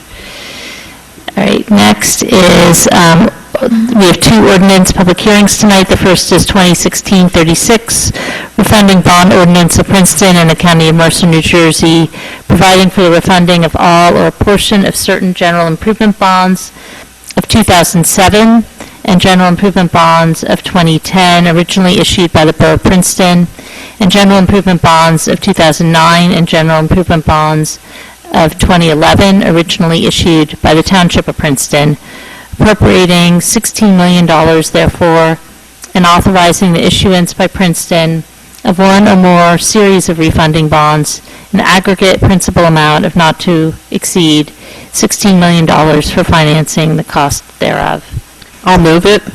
It's already been, we have to open up, no, I mean, we've already introduced it, so I just wanted to open up the public hearing.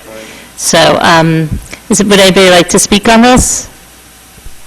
Seeing no one, I will close the public hearing. It's been moved by Ms. Crumiller, seconded by Mr. Miller. Madam Clerk, please read the roll. Well, can I just ask a question? At the last meeting, Councilman Simon asked a number of questions. I just want to make sure they got answered. I've been putting the staff through the paces, including my misunderstandings, and let me sort them out. So they've addressed all of my questions, and it's a good deal for the town. Okay, Madam Clerk, please call the roll. Ms. Howard? Yes. Ms. Crumiller? Yes. Mr. Miller? Yes. Mr. Liverman? Yes. Ms. Butler? Yes. And Mr. Simon? Yes, Motion carries. and thank you to Mark and Sandy and the people who have helped you. We learned a lot ourselves. Yeah, just in case people didn't miss it, we're saving a lot of money, so it's great. $600,000. Next is the public hearing for 2016-37, authorization of $95,000 to acquire permanent right-of-way dedications and temporary construction easements from 5 properties on Cherry Valley Road, number 200, 206, 212, 222, and 224, in the municipality of Princeton for road improvements. Are there any questions from council before we open up the public hearing? I'd like to open up the public hearing on this ordinance. And seeing no one, I'll close the public hearing and ask. Deanna, could you explain to me the same question I asked the last time? And then I thought about it and thought I really didn't understand it. We're doing this project in conjunction with Montgomery. So are we buying our half of the road and they're buying what they need from their half? Or I got home and I realized I didn't understand your answer. Yes, we are currently purchasing our own right-of-way for the project. And are they purchasing things on their side? Yes, they are also purchasing on their side. And is it about the same amount of money? Their amount is less than what our amount is. And is that typically how it works when you're working on a road that is shared with municipalities? It's like whatever it is, you have to buy your half, or not even half, but you buy the portion on your side and... I think it varies. I think it can either fit as part of the overall budget, or they're responsible for the Montgomery Somerset County lands, and we're responsible for the Princeton Mercer County lands. But the road improvement is a benefit to both municipalities. It is. Yeah, okay. I was just trying to understand how it worked generally, because if we're spending 95 and they're spending 5, but we all enjoy the improvement. We can discuss it further with, under the terms No, I don't of want the to get shared in an services argument with them. I was agreement. just trying to figure out if there was a policy about how that worked when you're working on shared roads. I'm not aware of any hard and fast policy. I think here part of it is that Montgomery may simply need to acquire less in order to get the width it needs on its half of the road, as opposed to what we need on our side. But there is no Each hard town and sort of fast. responsible for your half of the road, however that goes. Sometimes. I know of some towns, for instance, where they've got a shared road, and one town is responsible for both sides of the road, for half the length, and the other town's responsible for both sides for the other. It's really, what the towns kind of work out with each other, basically. All right, thank you. Madam Clerk, has this been moved and seconded? No. Second. So it's moved by Ms. Howard, seconded by Mr. Liverman, and please call the roll. Ms. Howard? Yes. Ms. Crumiller? Yes. Mr. Miller? Yes. Mr. Liverman? Yes. Ms. Butler? Yes. And Mr. Simon? Yes. Motion carries.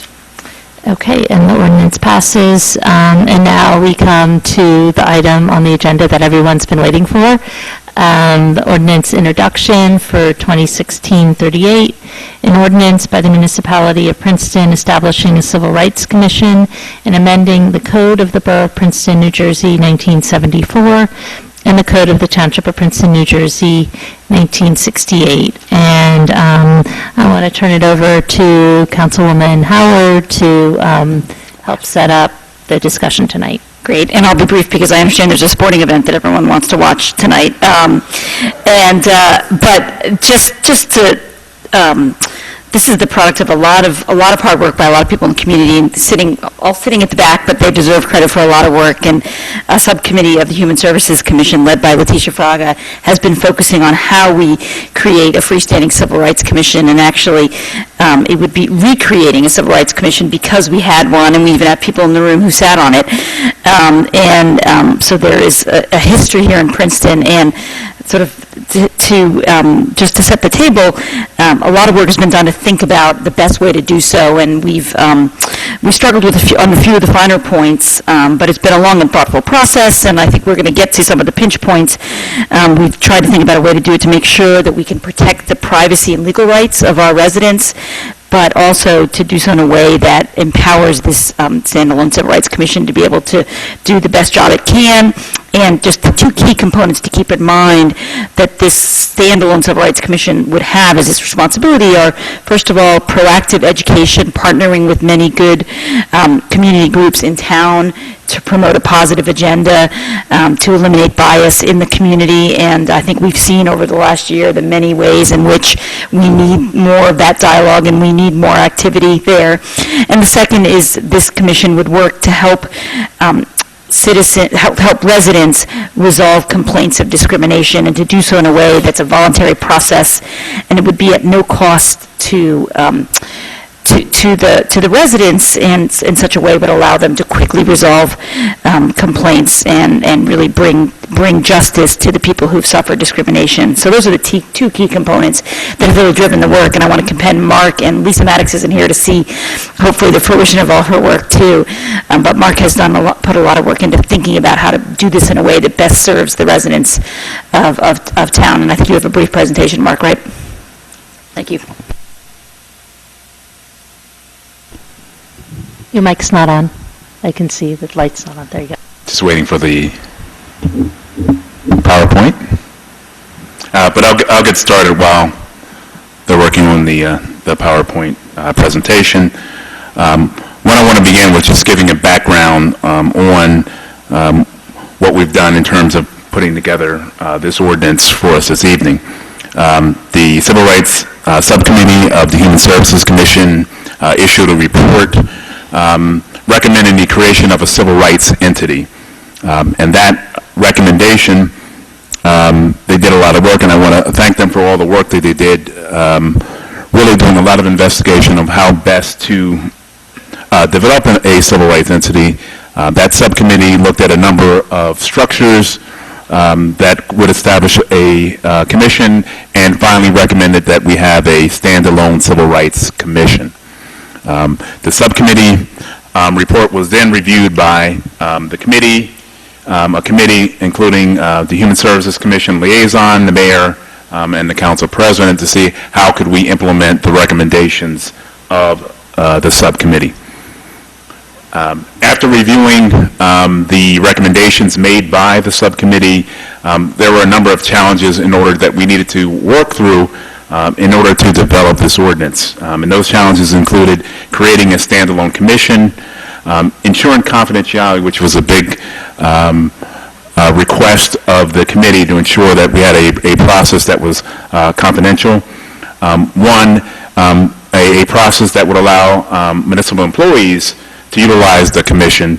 And finally, the increased liability associated with having a complaint investigation process. So we really did spend a lot of time with the committee coming up with what we think are good solutions to deal with all those issues. The first challenge being the idea the commission wanted almost an autonomous kind of standalone commission with its own kind of powers and authority. Upon reviewing the state statutes and local ordinance, what we determined is mayor and council only have the ability to establish advisory committees of the councils, which are an arm of the council. That being said, we could not create kind of a standalone commission. It really did have to be an advisory in nature because we did not have any authority to do otherwise. And we worked through that with the committee and explained why we had to go through those actions. But I think we came up with ways to deal with a lot of the issues. The next challenge was really one of the biggest challenges was the idea of confidentiality and a mediation process. And we worked with the commission. Their concerns, they wanted a process that would ensure that someone's confidentiality. Unfortunately, with the advent of Oprah regulations, the idea of any advisory committee having being able to provide confidentiality was not available. Based on the Oprah regulations, we had no way of precluding any documents from the Civil Rights Commission as being confidential. One, because legislation did not authorize us to, as you know, with Oprah, they provide exclusions under the Oprah regulations. This was not an exclusion. There was no way for us to kind of make it fall under an exclusion. That being the case, we looked at, how could we provide that by working with the committee. One of the things that we came up with, if it's not going to be a confidential process, we would make sure that anyone who uses the process would complete a participant disclosure form. You'll see that as part of the ordinance. Two, what we came up with, one of the ways in which if someone didn't want to go through our process, which we could not provide confidentiality, was to provide an outside mediation services. We talked to the commission about providing mediators, professional mediators outside of the municipality who we could refer residents to in order to resolve these issues. And then the final piece of it was to establish an informal conflict resolution process. And that would be a process where if there's agreement between both parties, a subcommittee of the commission would be able to work with them to help them come to some conclusion about any issues that they have. And one thing that I think is important to realize as part of this process, this Civil Rights Commission is really here to help with a lot of the issues that I believe we'll face are communications issues. And working with people to get resolutions. We don't have any legal authority to make any changes, to force anyone to do anything, but what we can do is work with people and communicate the concerns people have with different entities. And I think that's going to be a key piece of the informal conflict resolution process. The other challenge that we had was to allowing municipal employees to make claims of employment discrimination to the Civil Rights Commission. And we have had incidents in the past where we had people going on parallel processes where we have an internal anti-discrimination policy and they went to the civil rights. And again, that conflict creates a problem for us. We actually had a lawsuit in which it really cost the municipality money by having those dual processes. And what we did to kind of resolve that issue is we came up with the idea of actually creating another avenue for people to make complaints of discrimination, and that was the appointment and creation of an affirmative action officer who was not directly part of the administration, but would have the authority to take complaints in and put them through our discrimination process. So that's how we would deal with that issue. The other issue was the establishment of conflict resolution process and the potential liabilities, and really to mitigate some of the concerns that we have. One of the biggest issues and concerns are we wanted to make sure that anyone working in this process would be covered under our liability coverage. So we put together policies and procedures and rules for operations so that if anyone working under the commission or the subcommittee, as long as they're following those rules and regulations, they will be in the confines of our liability and liability insurance and coverage, and that would help us through that process. So I think at the end of the day, we came up with a process that dealt with all of the challenges that we have. So I want to just walk you through what that process would look like. What we envision is a client would come into the Human Services Department.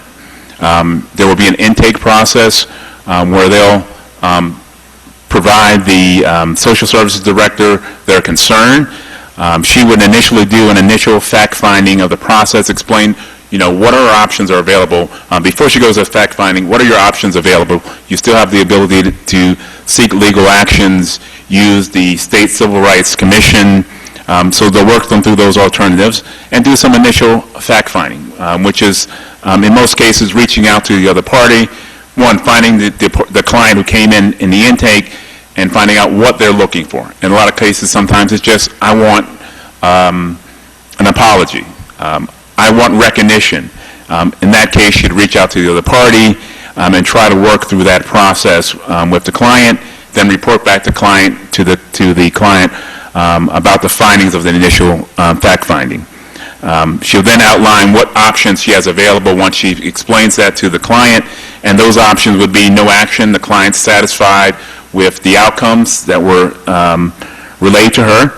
The client could then go, has the other option of an informal conflict resolution process with the Civil Rights Subcommittee, and what that process would look like.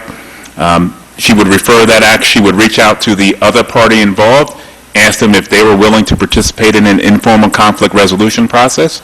If they agreed, that would be referred to the subcommittee. The subcommittee would then meet with the individuals at a commission meeting, but it would be in a subcommittee closed session where they'll attempt to resolve the conflict. If they choose, we offer them the ability to go to one of our outside professional mediators who would be at no cost to the client, or they have the ability to proceed with state or federal or legal actions if that's the avenue that they wanted to achieve. And I think that really walks you through the whole process that we would go through in terms of the complaint process.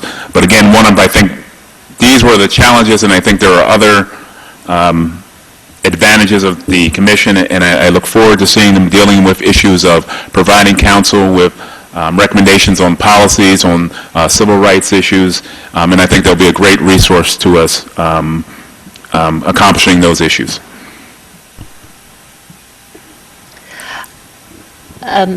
Before we open up for the public and members of the Human Services Commission have been working on this, I just had a question that I noticed when reading through the ordinance, that the group is supposed to meet 30 days after the ordinance is passed, and I just realized that would mean appointing, I think logistically, it would mean appointing the commission the same night that we passed the ordinance, which might be presumptuous, I don't know, and then it's tight.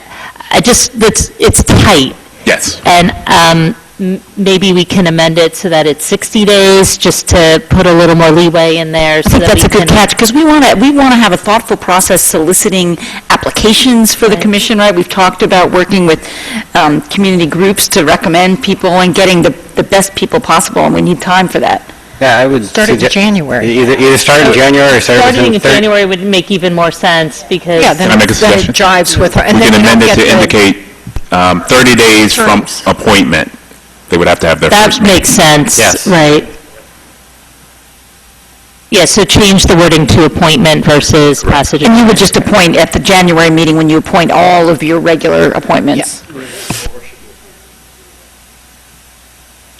Well, I'm not particularly knowledgeable about filing considerations for civil rights complaints. Are there statutes of limitations on filing complaints that might be affected by an informal process like this? There are limitations, and that's one of the things that will happen during the intake process, and that we will have to be cognizant of through the whole process.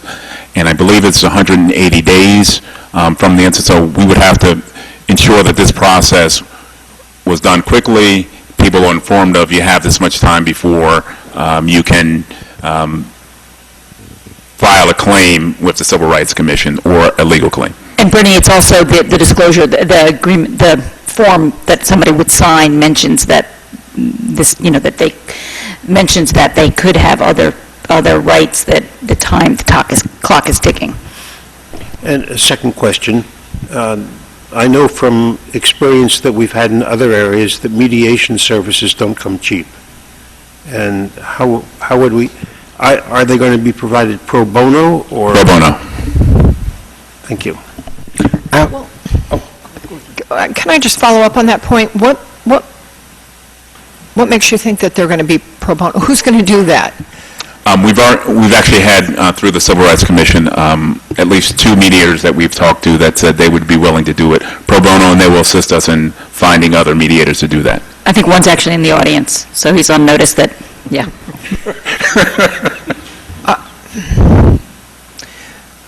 Is that, Heather, maybe you can answer this, or Trishka, but if that person's been part of this process, is that, I don't know, is that not a conflict to have someone in the community? Do you not want somebody outside the community to be? Well, I think you wouldn't want somebody who had ties to either side, but I think those are the general ethical rules that govern. Maybe Lou, I don't know if Lou, if you're going to plan to comment later, maybe you can address that. All right. Well, but basically, the people, these are folks who are trained mediators, and it's not. It wouldn't just be. And do we have people are qualified and trained? Yeah. Do we have like a farm, or I mean, where? I think it's wonderful that we have a volunteer now, but how?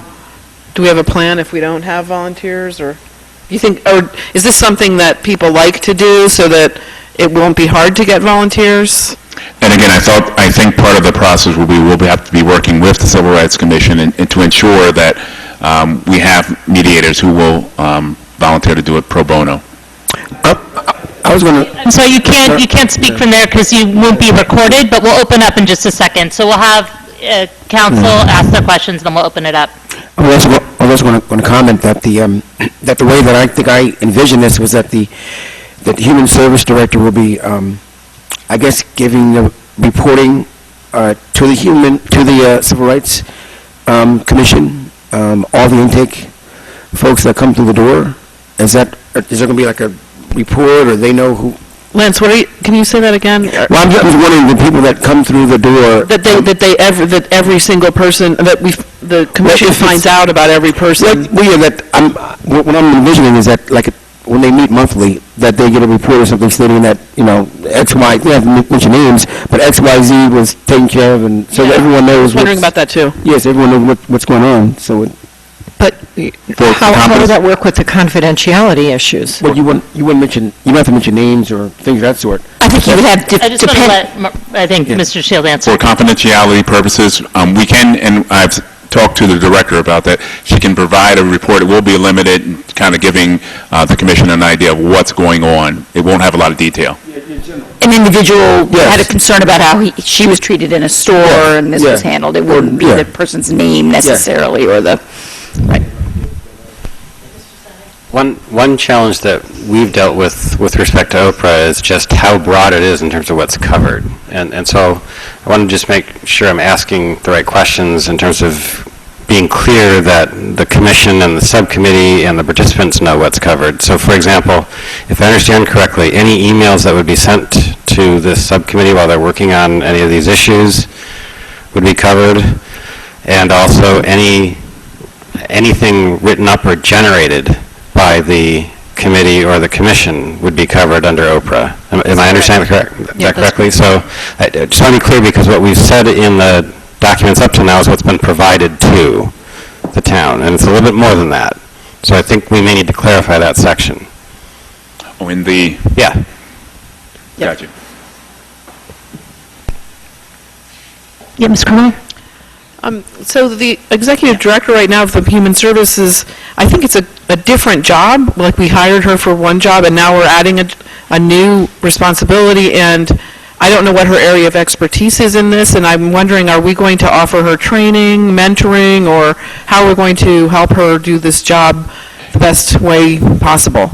Actually, a lot of this is things that she actually does now. What we're Most people, this process really won't start with people coming in saying, I'm being discriminated against. Usually someone has a problem, and they will bring it to her and identify it in different ways than I'm being discriminated. I went to a facility and they won't let me in. She will help them through that process. She does that now, and that's something that she does on a daily basis in terms of trying to resolve issues. But is she going to talk, I mean, I know that there are other commissions like this around the, I think, are there some others in the state, and wouldn't it be a good idea to speak to some of the other people who are in the same position? We've actually looked through that, but I think what you need to understand is because we don't have the authority to be a civil rights commission with that type of authority, she's not going to be making any decision on whether you're, have you legally been discriminated against? That's not her role. Her role is really just to facilitate the conversations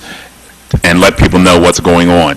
I understand that, but even that, I mean, listening to people with discrimination complaints and responding in a way, it just seems to me like maybe it might help. I'll just jump into that. It is a lot of what she does. She has a master's in social work, and she does get a lot of people coming in and saying, my landlord is kicking me out, my landlord's not giving me any heat. And then it's the job, and we've talked about this a lot of human services, to figure out what's really going on there. Is there discrimination based on a protected class? Is there, what she's really skilled at, of course, is helping people access services. She knows how to help people access different county, state, federal services. So I think that's clearly what Elisa's skilled at, but I think you make a good suggestion, Jenny, that we should think about if there are opportunities. I would suggest we be open to sending her, to paying for her to go to a training or something. And one of the things we will be, I'm sorry. Continuing education kind of opportunities, yep. And we're going to have to get some, it makes sense because the affirmative action officer will be getting some training so she can dovetail with that same training. Ms. Butler? Yes, thanks. A couple things. One is, I guess I'm a little disappointed in where we find ourselves, although I realize I thought we would end up with something that would have more teeth to it, I guess, but I'm sure you've tried to work through all the challenges, and this is where we find ourselves. So I have one small suggestion about the ordinance. I think it says that they'll meet every month, and chances are they're not going to meet every month. They're probably not going to meet in August, and so you might want to, I don't know how we change that language, but they're probably not going to meet every month. Oh, if they're like the Human Services Commission, they will. Well, they do. They meet in August, and there's a tremendous, and I think given, we did, it's interesting, we did comment that there may not be individual complaints to meet about every month, but the ongoing education and outreach stuff, that I think there was a commitment from the folks involved to meet regularly. Okay. I just thought they might want to give themselves a little bit of a flexibility in that, but that's all right. They can leave it. Overall, I wonder how much you think this will cost. And I don't think the answer is nothing. Because the way I've seen this work over time is that we're going to come back and say, well, the Human Services Director added these things to her responsibilities, and so, we're going to give her a little bump, and we have a new affirmative action officer, and I assume that person has other responsibilities. This is going to be in addition to their other responsibility. Who is our affirmative action officer? We have not appointed anyone yet. We haven't appointed anyone, but, I'm sure that it's someone in our organization who has another job, so we'll be adding this to their responsibilities, and maybe the next thing we know, we'll be seeing a request for an increase in salary. And so largely what it seems that we're left with is a lot of creating a commission that will do a lot of programming and outreach, and that costs money, and we don't have any budget. I didn't see any budget for that. If you're printing materials, you're going places, it costs money. At the end of the day, so that's another thing I'd like to see, some sort of projection of what we really think this is going to cost us.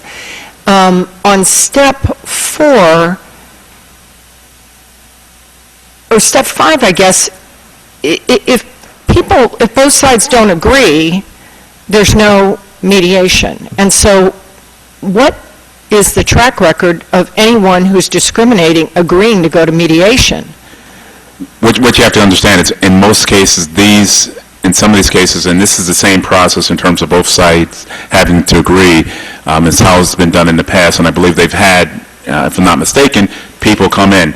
In most cases, it's members of the community who just want to resolve an issue where there is a conflict, and this provides an avenue for two parties to come sit down and try to resolve an issue. And it's usually people in the community that have a commitment to the community that just want to resolve an issue in a way that makes sense. Okay, I had the same issue as a question that Councilman Miller did about the mediators costing money. And I guess the other thing I would say, and this really isn't a reflection on the on the Civil Rights Commission, is I don't see how we're going to judge whether or not this is successful. And I think over time, and this really isn't specific to this at all, but whether it's initiating the freebie, we don't really set standards by which we're going to judge whether something's a success or not. It takes on a life of its own. It may or may not cost us money, and there's never a point of reckoning where we say, you know what, this is really serving us well, or we thought this was a good idea, it's not meeting, what we thought it would meet, and it needs to be reconsidered. And that's not just about this specifically, but this is about lots of the things that we do generally, so.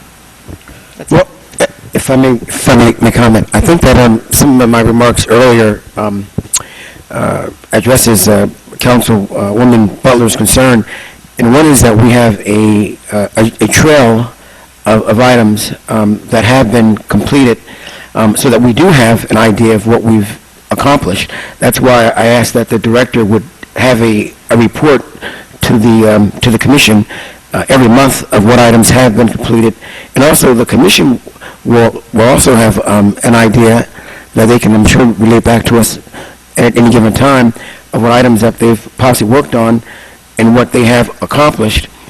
I think in these cases, it's not like Deanna's road repair. It's not like the sewer lines that we've done. It's not like a lot of the items. This is a more of a making sure that the residents of Princeton have somewhere to go, somewhere to go, and someone that's going to listen to concerns. You'll be surprised at how many concerns that there are in town, and some of them may be small to a lot of us, but to someone that's being treated unfairly, they become something that's extremely, extremely damaging in their everyday life. We see the stress level for folks going through the roof. I know I see it all the time, and just driving, I see it in stores, I see it all around, how much the stress level is just out there. And sometimes being treated unfairly at any given time just sets anything off. So for me, I would like to see this implemented. I think that January is a great time. It gives us time to appoint great people to work on this. And then if we have to tweak this down the road so that it works a little better for us, I don't see why we can't do that. But I think to have this in place has over time served us well. I mean, we've have example after example of how many times that we've saved the town all kinds of fees and embarrassment and everything else by just working with people and trying to bring two entities together. And it works well for the merchant associations. It works well for everyone involved. So I think it's a positive a step. I do agree with you. The whole measurement thing will be kind of difficult, but let's get them working and let's see what they can bring back for us. Okay, if it's okay with council, I'd like to open it up to everyone who's been waiting here patiently who wants to speak. So please come up. Even if we know you, please state your name for the record. And you're going to have to pull the mic down. Is this low enough? Okay. Thank you. Good evening. Leticia Fraga, resident of 15 Houghton Road and chair of the Human Services Commission's Subcommittee on Civil Rights. As several of you are already aware, that for more than 2 years now, our committee has been reviewing archives, researching best practices, interviewing stakeholders in our community, and in June of 2015, that's when we drafted a report that detailed the work that we had done and laid out our reasons for advocating for an ordinance to establish a standalone Civil Rights Commission. I want to acknowledge the members of our committee who have devoted so much time and effort on this. Elizabeth Bidwell Bates, Larry Spruill, John Howner, and Tommy Parker. In addition to stakeholders who participated in the process, we also appreciate those who provided their professional advice and expertise, including Lou Maltby and Carl Cangelosi. I want to thank you as well to Mayor Lampert, Council members Lance Liverman and Heather Howard, and Administrator Mark DeShield for meeting with us and listening to our comments and suggestions. When the ordinance establishing a Civil Rights Commission was initially going to be introduced in April of this year, our committee asked that it be tabled because we believed that it did not go far enough. We strongly believe that a Civil Rights Commission should be more than a symbolic gesture. Much progress has been made, and I thank you for that. I personally am thrilled that we are nearing the point when all of our work will come to fruition. I'm confident that all the time and effort invested in this will eventually result in something that is positive for our community. With that said, I also believe that the Civil Rights Commission will serve its function for the people better if changes are made to the policies and procedures that are being proposed. Specifically, we want to ensure that this will be a process that is effective and that is welcoming and accessible to all. I know that other members in our committee wish to comment in more detail about that, so I won't go into all the specifics about what issues or what details in the procedures that we want to hopefully be able to provide comment and that will be considered. But also something that Councilmember Liverman just said that really touched me was that emphasize that unless someone has experienced it, unless someone has been treated unfairly or targeted because of the color of your skin, I imagine that it's difficult to really understand why this is so important. There are so many in our community that are hurting, that in the years that I've lived in Princeton, I really, even before I was on the commission, just as talking, being out and talking in the community and talking to individuals, this is something that we need, and it can't come soon enough. So thank you really for considering and for taking everything that, all the work that we've done and what we have been advocating for really listening to us and taking into consideration. Thank you. Good evening, everyone. My name is Tommy Parker. I live at 12 Lee Avenue. You gotta speak right into that mic. We have something on the agenda later to spend a lot of money to buy better mics, so. Lance is actually the techie. You know that, right? High-tech stuff, Lance. Kind of floats, moves up and down. But I thank you all for the time and efforts you put into this. I want to thank Mr. Shields here with the many meetings we have, Councilman Liverman and Mayor Limpert.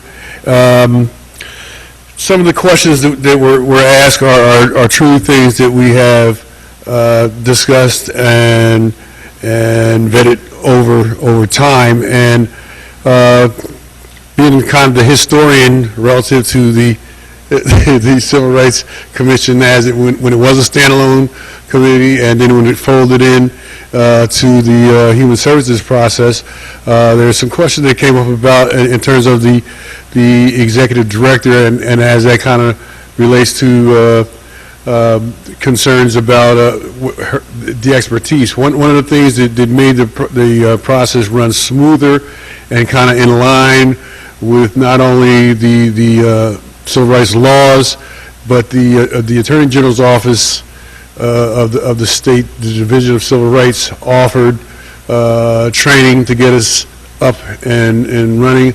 All the commissioners, including the director, were vetted through this process. There was additional training that was an ongoing process as recommended by the Attorney General's office. So, obviously with a master's in sociology, that's absolutely helpful in this, but this is a kind of completely different entity, and there is absolutely opportunity for it to be out there. In terms of what we did, I want to refer to a comment that Chief Sutter made earlier in terms of the opportunity to communicate, be transparent, and proactive. Well, one of the things that came out of the concerns, some of the same concerns we're discussing now, civil rights took on, and we created these dialogues. A lot of it, I guess, would be under the area of education. The police department was one of the greater stakeholders, and actually one of the first groups that we went through this process on, and kind of began to build a great relationship with the community. So this is an absolute necessity. The concern, there are concerns though, because folks have been busy and trying to fit this all in about how this procedure would work and truly be effective. The cost, I think what is measured here is the cost to the community if we don't do something, all right? Historically, and I always beat Lance up about this, not really because it was great, but I remind him of the speech he made pre-consolidation to the joint committee and council about the hundreds of thousands of dollars that the Civil Rights Commission saved this town just by creating a safe space for folks to come and dialogue. Call it conflict resolution, call it mediation. There was an opportunity for folks to come and dialogue.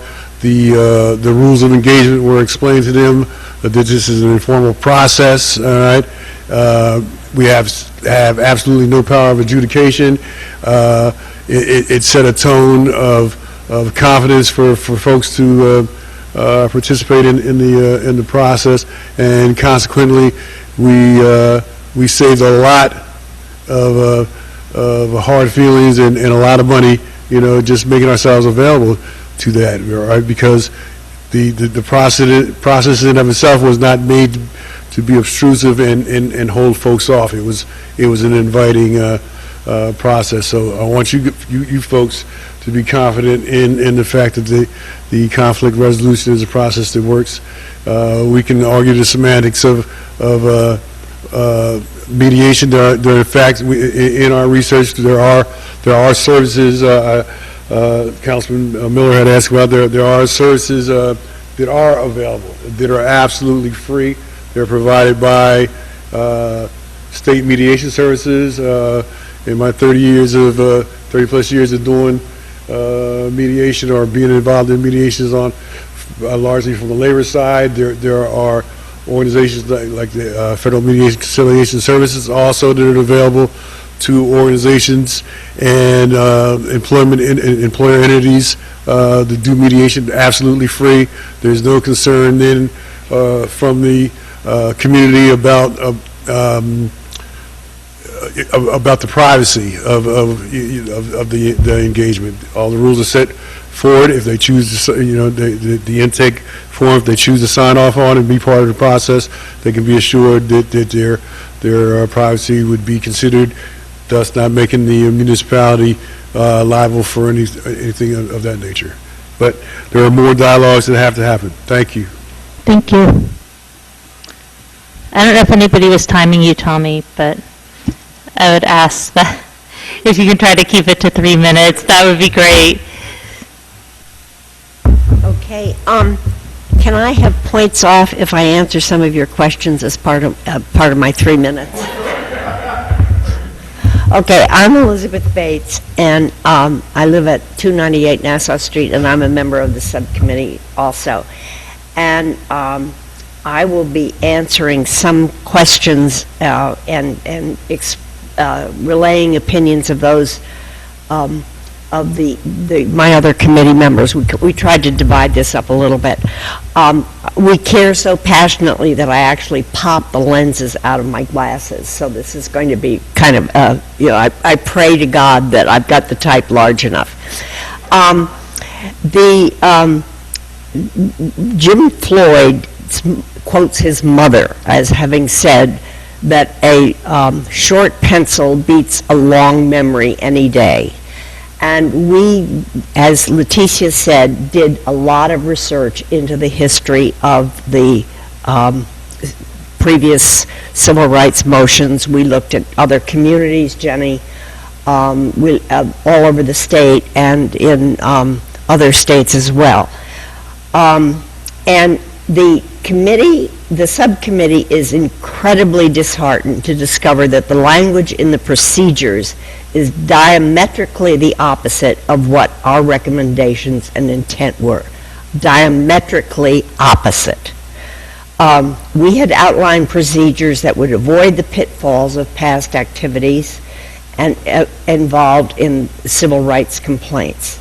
The subcommittee recommended that there be several avenues of access to the Civil Rights Commission, such as going directly to the Civil Rights Commission with a complaint, or as a wise person has suggested, going to the municipal clerk, or going to the Human Services Commission. The procedures outlined in the materials sent to you limit the complainant to only one point of intake, and that is the Human Services Department. Why, you ask, may we so strongly recommend the full service police force? Thank you. Yes, community policing at its best here. And then I must say that these meetings are a lot more fun sitting home with a glass of wine. And in the past, there has been a tremendous amount of lack of comfort, distrust, and problems with having so much of the procedure, as it's said in here, run by somebody that's in the direct chain of command of the municipality. We have had complaints of human service directors, past, present, and I'm sure in the future. Most important, it's not a system that will make people comfortable. We took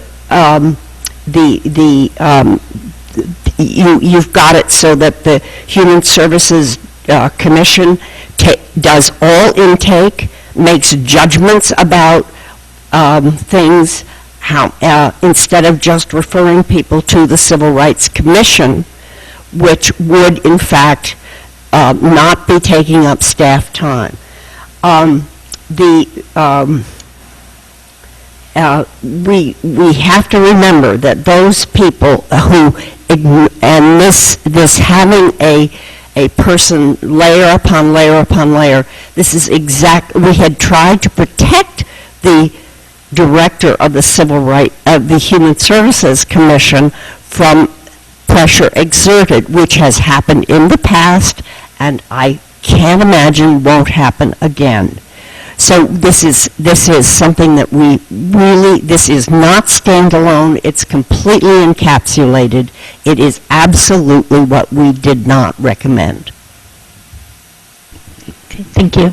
Well, wait, can I just ask, Elizabeth, would you prefer that we don't pass this, or because of your objections? This is the part that we are objecting to so strongly is in the procedures section.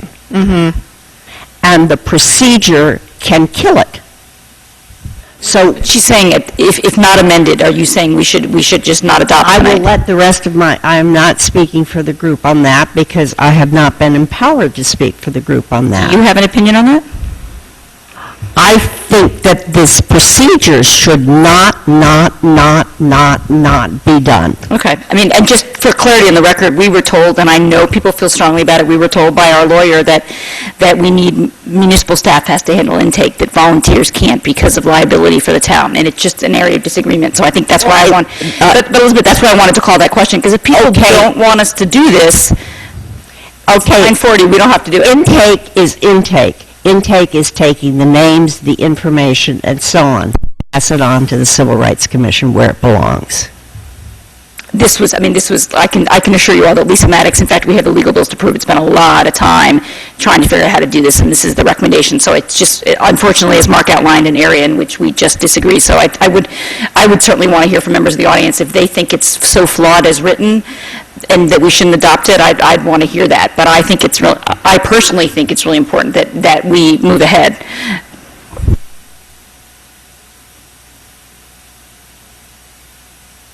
Good evening, Mayor and Council, Leighton Newland, 230 Birch Avenue, Princeton. I am not part of the Human Services Commission or the committee, just here as a concerned citizen. Councilman Howard, on a personal note, with regard to the passing of this ordinance, my decision would be that it should not be passed as is.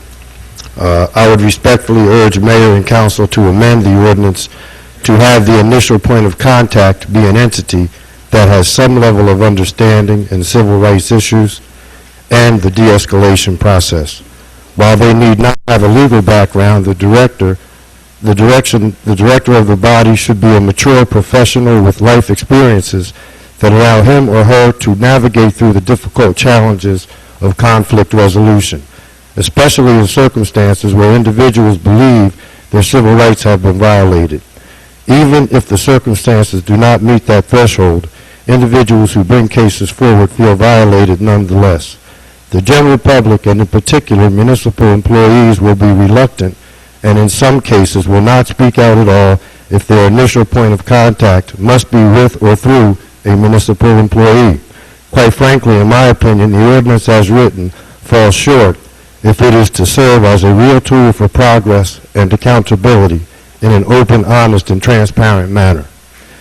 As can readily be seen in recent events in many communities around our country, transparency in government is essential if people are to believe that justice is fair and even-handed. As we have witnessed over and over again, local governments are in many circumstances either incapable or unwilling to properly evaluate, monitor, or discipline their own. It is systemically a difficult task. So why saddle an individual who is employed by our municipality with the responsibility and the burden of keeping its employees, or the public in general, accountable? It is not now part of the Human Service Director's job description, and it would be wrong to add to it. In addition, the person who holds the position of Executive Director is subject to change, which would compromise program continuity, and it could happen in the middle of a case that is being processed. Lastly, the board or committee that directs this effort should be responsible for it and it only.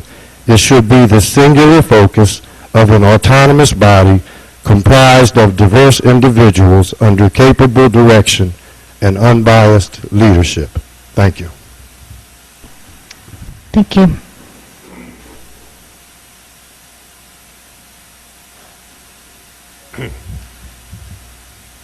John Heilner, Library Place, Princeton.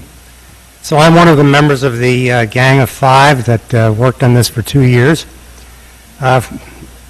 First, I'd like to thank Mayor Lempert, Council President Liverman, Administrator DeShield, and Attorney Maddox, who could not be here tonight, for all the work they've put in on this.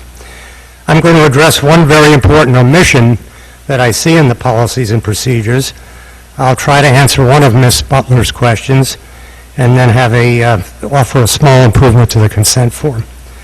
So Ms. Howard just made a statement that I had never heard before, and that is that only the Human Service Department could do intake. This had No, I not... said it has to be a municipal employee. That it has to be, yeah, no, we had never heard But that, I mean, that doesn't mean it has to be human services. All right, so here's where we come out on that, and I think I do speak for our group. We would like to see in the procedures, the really only change we look for is that in the procedures, there be multiple opportunities for somebody to surface their complaint. And those multiple opportunities would be the Human Services Director, as written, a member of the subcommittee of the Civil Rights Commission, and possibly the municipal clerk. And we think it's really important that the policies and procedures be set right now, and that the ordinance not be passed with the possibility of new procedures in the future. I mean, we're really, really close. I think we're 99% of the way. You guys are all very busy. We don't want to pass policies now with the hope or wish that they're going to be changed, 6 months down the road. So to follow up on Jenny's question, really this whole thing about not the Human Services Director, or maybe options to the Human Services Director, it's got nothing to do with the current Human Services Director. There were really a bunch of other reasons for this. People have long memories. Some are uncomfortable with going to the Human Services Department.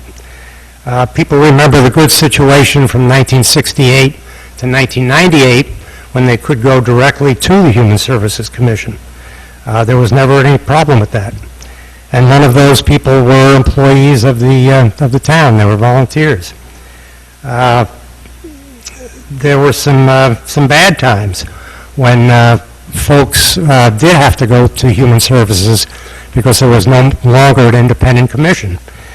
There were two unfortunate police cases, one where a police officer did not trust coming to a municipal agency, so he just went directly to court, and that cost the town over $500,000, the borough, former borough, over $500,000.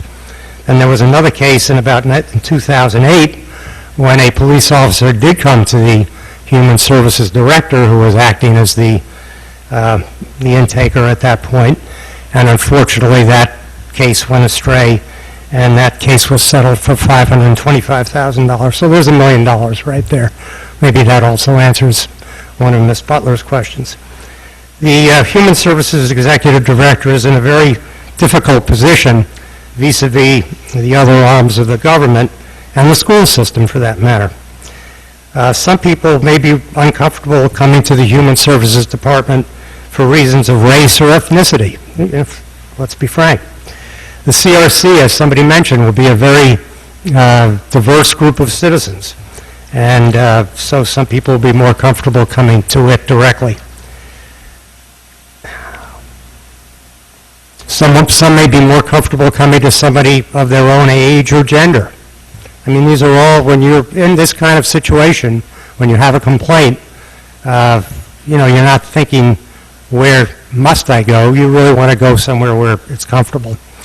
So earlier today, I sent you on the council and Mayor Leppert, a link to a gentleman I spoke with yesterday, who is the recently retired executive director of the Washington Lawyers Committee, and he has over 48 years of civil rights law experience. For 45 years, he was executive director of that Washington Lawyers Committee. I think we had a long discussion, but the thing that really stuck with me, and I quote almost exactly from what he told me, people should feel comfortable with the process. If they don't feel comfortable, they're not going to enter into the process. If going direct to a Civil Rights Commission makes them comfortable, they should be allowed to do so. Don't put roadblocks in their way. I think that last sentence really struck home with me. And conversely, I would just offer, what harm is there in permitting direct contact with the Civil Rights Commission? If you look, we've done research as much as we can around the rest of the country, and I have to tell you, all over America, civil rights commissions are accepting complaints directly. Operationally, we can set this up as a civil rights phone number for people to call. It would either transfer directly to a member of the Civil Rights Subcommittee that's been empowered to hear these complaints, or they could take a message and somebody from that subcommittee would call them back. Finally, to answer one of Ms. Butler's questions, how do you measure success?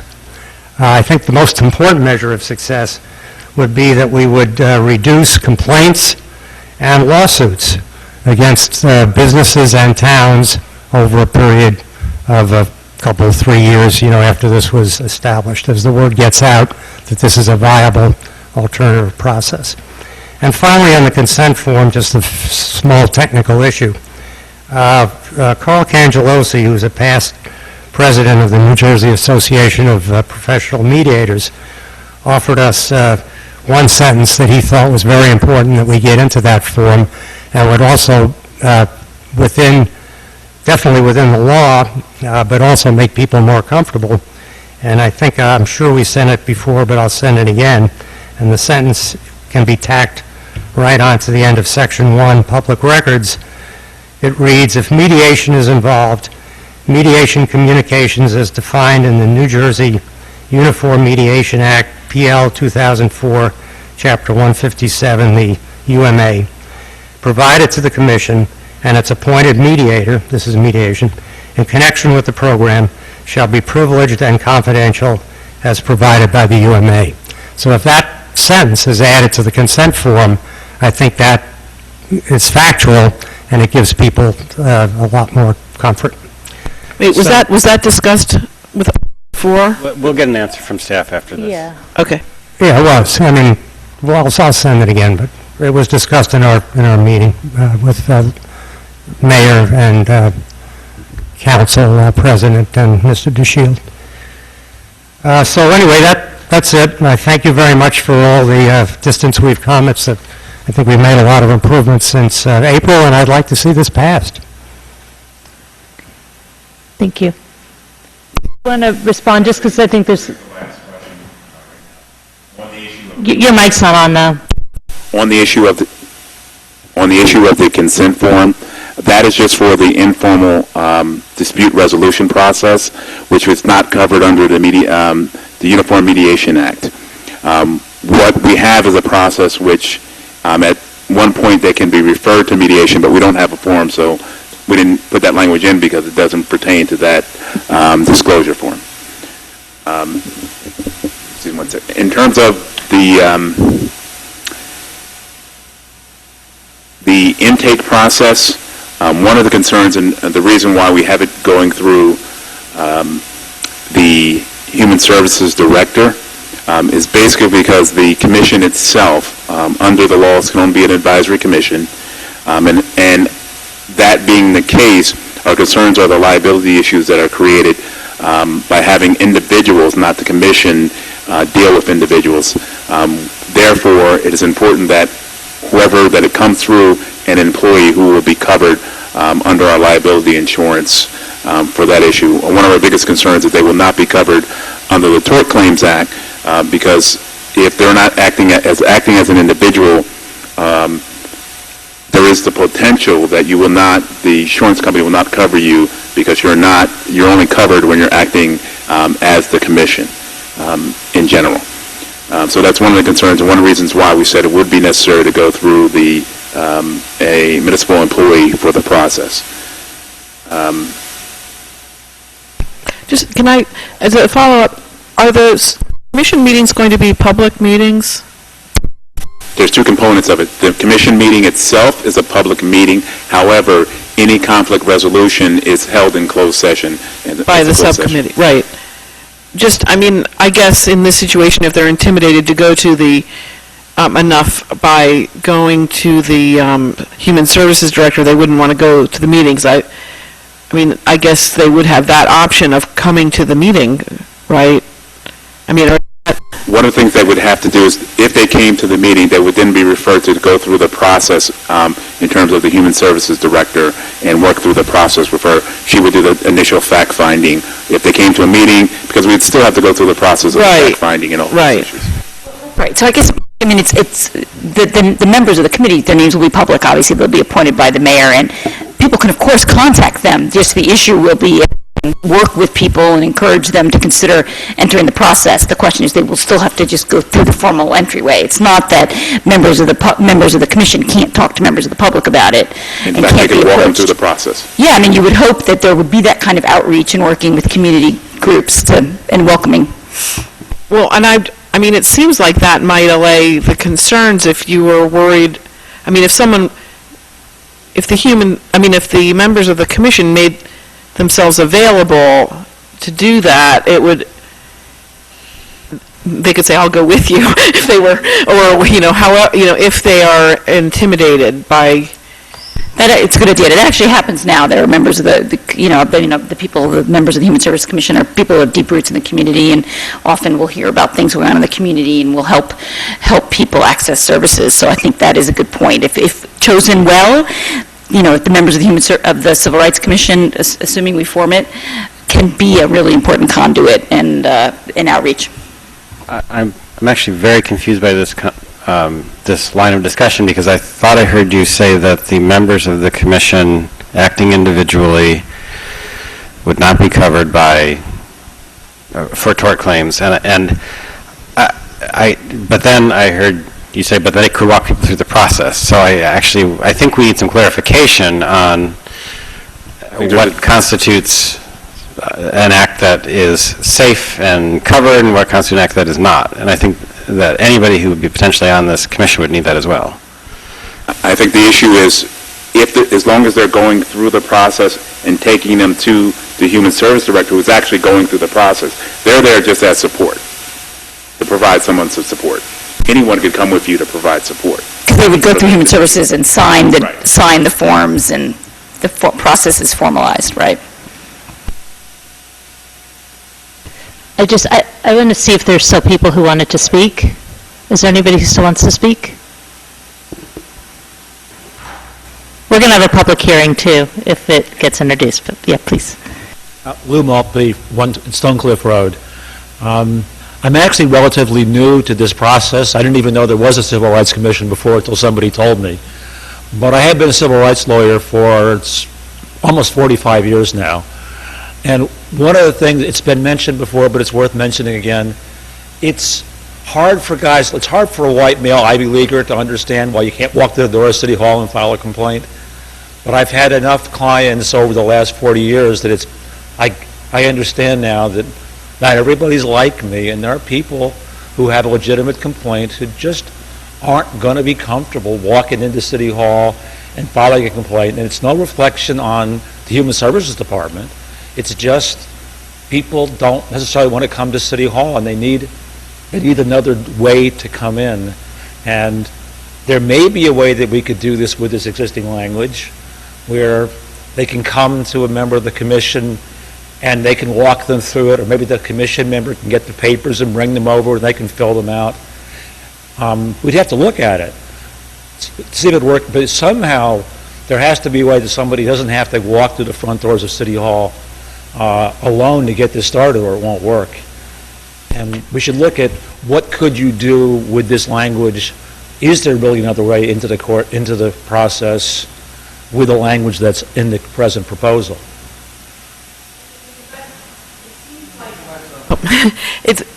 It seems like no matter what, you have to file a complaint. So if you have to file a complaint, then I can see the logic in having the employee be having an official process to do it. So to me, it does seem like the perfect solution to the intimidation factor is for the Civil Rights Commission to, maybe be the first point of contact. I mean, wouldn't that, because in any case, let's just say we decided to have volunteers, are they going to process them? That just doesn't seem, that seems too fuzzy, doesn't it, to have volunteers in the community process a civil rights complaint? Maybe that's done. It makes me a little nervous too. And I know you're supposed to be asking the questions, but maybe I could ask a question of, maybe it's Mark or someone else. Let's suppose the ordinance as it's written, and hypothetically speaking, I'm a member of the Civil Rights Commission.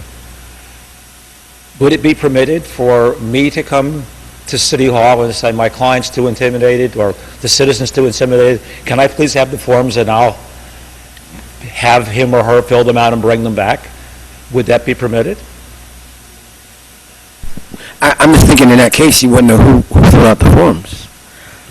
I'm just saying you wouldn't know who filled out the forms. Well, I think one thing we have to realize, and I think sometimes when you look at this look at what cases are we really talking about that we will be resolving, because again, this is conflict resolution. These are not, if you have a case if it's real discrimination, you should be going to the Civil Rights Commission for the state of New Jersey. Really what this is, a community effort to help people resolve through conciliation of the process. So in terms of that intimidation factor, I think that's going to be part of the job of the Civil Rights Commission, is to let people know that it's all right to go through this process. We're here to help people work through this process, and it's going to be a matter of just building trust in the community that this is what we're here for. And it may take some time, but I think this is, and again, unfortunately where we came to is because the commission does not have that authority. Really, if you're going to have a commission, it has to be an advisory body of the council. That being the case, we can't have the volunteers doing things contrary to state statute, our ordinance, our municipal boards and commission handbook. That's why we put these processes together the way we did. I know it's not perfect, but I think it's the best that we have based on the constraints that we have. Yeah. So Ryan, Can I? Oh, go ahead. No, I'm just going to say that. I mean, I'm not trying to throw I'm not trying to throw a wet blanket. But I'm just wondering, would it be? I think that the main problem with so many from the voices that I've heard tonight was the reporting to the Human Service Director. Could we have two people that they could report to besides the one? I think what I'm hearing is just that it's the municipality, and I think that's the tension. And I understand that, despite our best efforts, I think it can be intimidating and scary to walk into this building, walk into the other building, to have contact with the government. But we are the government, and if we have a Civil Rights Commission or committee, that's the government too. And so I think we make a statement by doing it as a government, but, we've also been in conversations with the YW. This is something that's core to their mission. And, I think we could have a situation where we have a Civil Rights Commission that does certain things, and there's another option that's outside the government for somebody who feels uncomfortable here. Because there's no way for us as the government to do something that stands alone from the government. And I think there's a little bit of just like semantic misunderstanding what it meant by a standalone commission. The standalone was that it would be separate entirely from the the Human Services Commission, not that it would stand alone from the government and be without any sort of connection to staff, because we can't do that. You can do that as citizens. You can say, we're going to create our own Civil Rights Commission and do mediation or do whatever you want to do with it. But it can't be both of the government and not of the government. And so, I just don't, I understand what you're saying, but I don't know how we deal with that, with keeping our responsibilities. Okay, allow Elizabeth, come on up.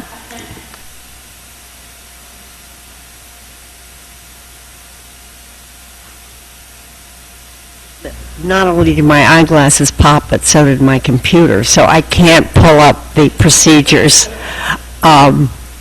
well, if you're passionate, everything fries.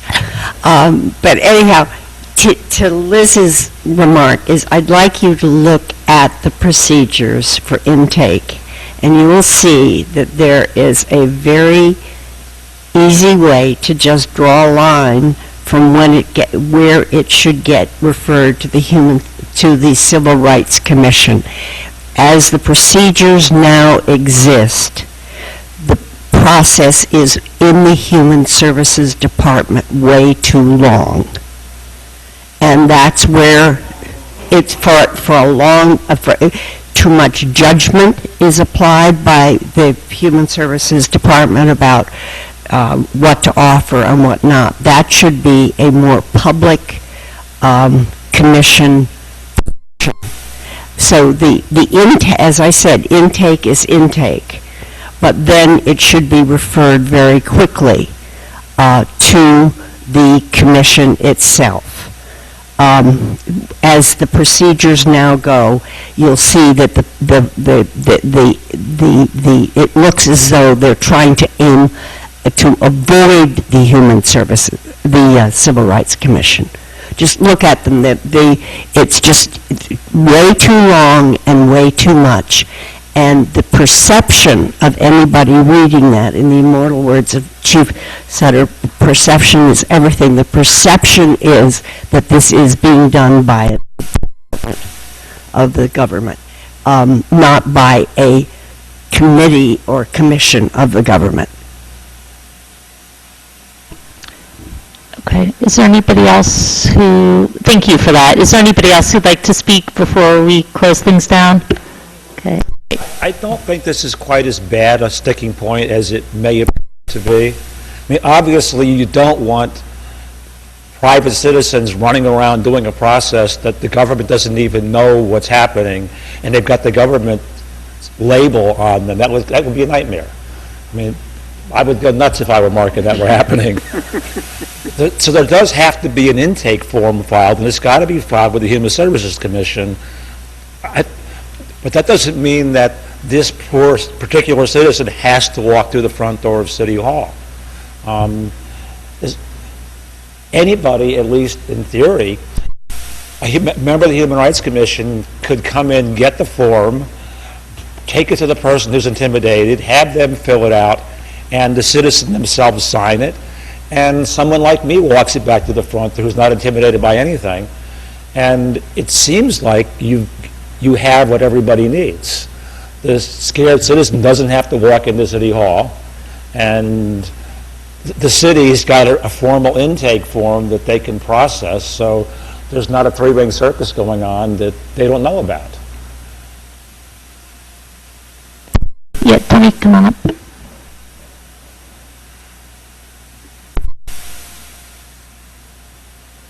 Part of the function of the Civil Rights Commission standalone committee is the advice capacity. And that sometimes means that we're coming from a safeguard and watchdog process, all right, to inform you where there might be an issue, all right, and make recommendation of such. If in the PR that we do relative to this commission being there, those functions are kind of clearly stated as to what we do. Where I think the concern and confusion comes in when the comment was made that another government department that essentially their function is not just civil rights. They're a direct report to another entity within the department, as opposed to a commission whose sole function is in fact to protect those concerns and values that are protected by the law. And I think that's where the confusion is. Human Services is not that, all right? And so therefore, if you kind of flavor it with the past history as it relates to where this all got lost, folks have, like John pointed out, they have long memories. They'll they're not quite sure how that function works, and they're not going to trust it. Whereas the civil rights function is one that's clear in what it does, and that's what would be laid out in whatever procedures are set forth. And I think the human services piece then is not a tripping point. If it's just doing intake, and that's part of the process, but if there's some sort of functional capacity where they're actually making a decision towards civil rights, that creates confusion. If I can, I just want to clarify, because you said something that was important at the very end. The intake process doesn't make any decisions.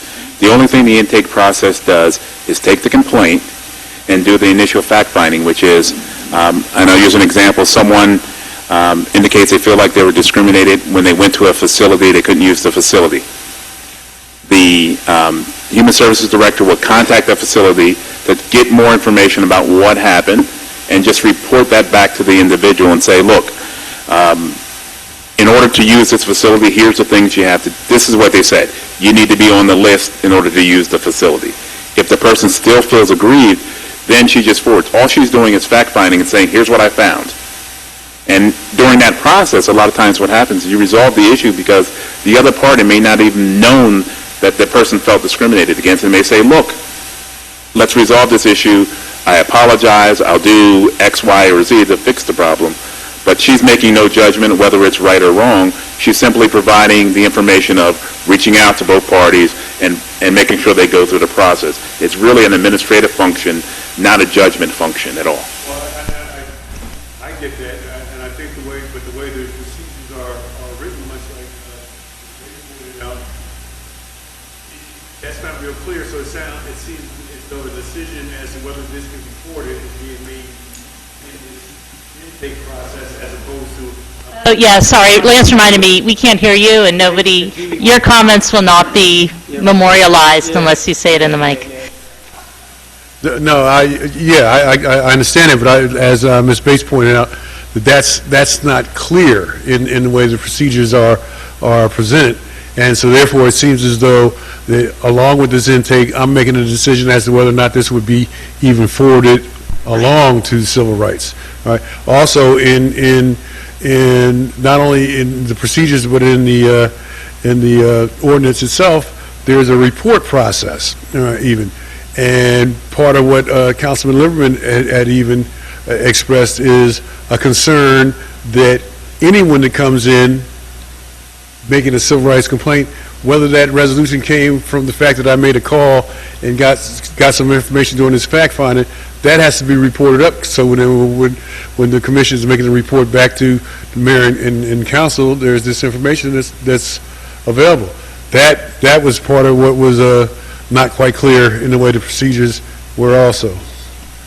Tommy, I'll start answering, because looks like Mark's conferring. I think you raised good points, that you raised a couple of good checks actually here, which is that if the Human Services Director is reporting monthly, then the Civil Rights Commission is going to be asking, wait, so 5 people came in but nobody filed? What's going on there, right? I mean, I think you have that opportunity, and maybe the answer here too is I don't think we should micromanage Mark on this point, but Mark, we can ask you to, as the boss of Human Services Director, to explain.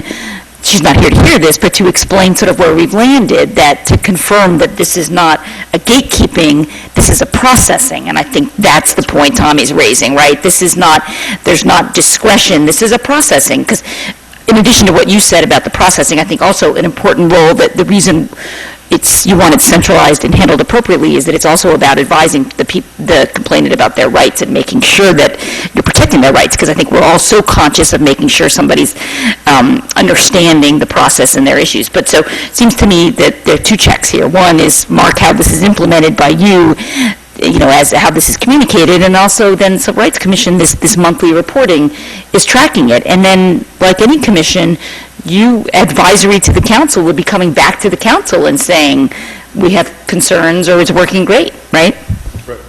One important part, if you look at the process, the client is always the person who decides whether to move to the next step. Not, if you look at the procedures, it says that. We lay it out, the client has a decision of what they want to do next. Right. And that's a very important point. And even that is not necessarily written that way in the language, and maybe that's something that's actually added, at that point, the whole idea of it, voluntary conflict resolution is just that, it's voluntary. What does that mean? If I could just might briefly add, there is a parallel process. The EEOC has exactly the same problem. You can't file a civil rights complaint in court unless you go through the EEOC. You can't go anywhere unless you go to the EEOC or the state analog first. But you can go to the EEOC or the State Human Relations Commission and say, I'm filing my complaint. I really don't want you to investigate it. I want you to punch my ticket and let me go to court. And you could do the same thing here. You could, if the person who's filing the complaint wants to try to work with the city, the staff people, then great. And if they just don't want to do it that way for whatever personal reason, they can come in, they can file their complaints so the city knows what's going on, but they could just fast forward to the commission or to the court for that matter, if that's what they wanted to do. Well, can we get a clarification on that? Certainly have the ability to go to court if that's what they want to do. We can't control that. But if we're talking about the commission that we're creating, do we not have do they not have to follow the process? Can they jump down and go to the... No, they have to follow the process. They have to go through the steps.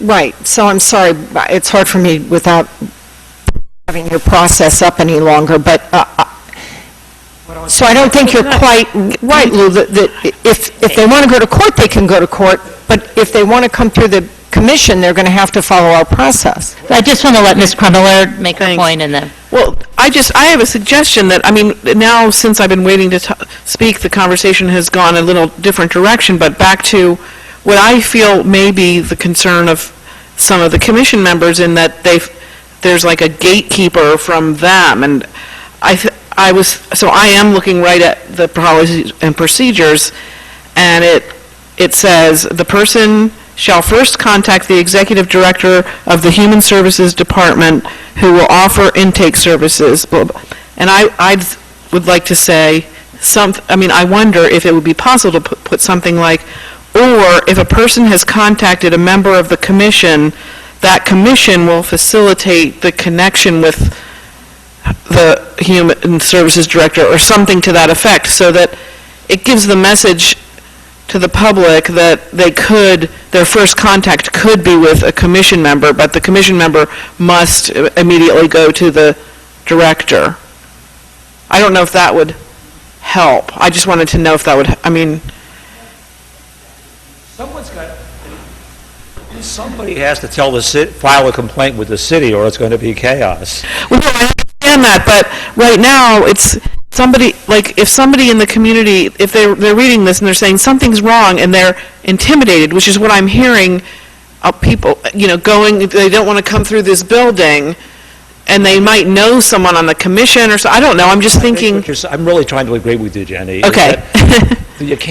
You have to let the city know what's going on, you have to file a complaint with the city, but if the citizen wants to come to the commission, and the commission wants to come and file the papers with the city so the city's not out of the loop, I think that would be a great idea.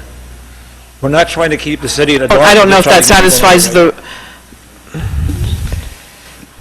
What I would say in terms of these, and again, sitting here trying to come up with the right language, I think would be ineffective for the procedures this evening.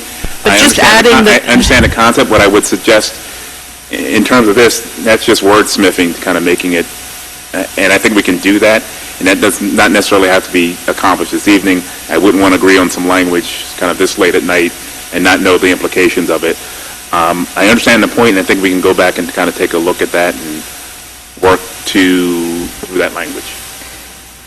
Okay. Is there any further discussion, or is there a motion to introduce? I would move we introduce the ordinance. Okay, it's been moved by Ms. I'll Howard second. and seconded by Ms. Krummeler. Mr. Simon? Yeah, just a couple of small points there. Well, actually three. The first is on this issue, Ms. Cecil Do you know whether the wordsmithing that Mr. DeShield just mentioned would be considered substantive? So if we introduce and then we're changing that procedure, we wouldn't be able to pass it the next, at the No, public I mean, hearing? everything that we've been talking about is language that's in the guidelines, policies, and procedures, which is a separate form from the ordinance itself. So none of this discussion affects the wording in the ordinance. The only change that I noted that we would be making to the ordinance itself is on page 2 in paragraph C1. Instead of it saying the commission shall hold an initial organization meeting within 30 days of the date of adoption of this ordinance, it would read the commission shall hold an initial organization meeting within 30 days of the date on which the members of the commission are first appointed. Right, that's what we discussed earlier. I don't think would require reintroduction. I think it is though clear that we need to work, there's additional work to be done on either the policies and procedures themselves, or at least how they're described in this document, because I suspect it's really the latter. I don't think that the process that's envisioned in this document is really different from what's been requested of the public. I think it's more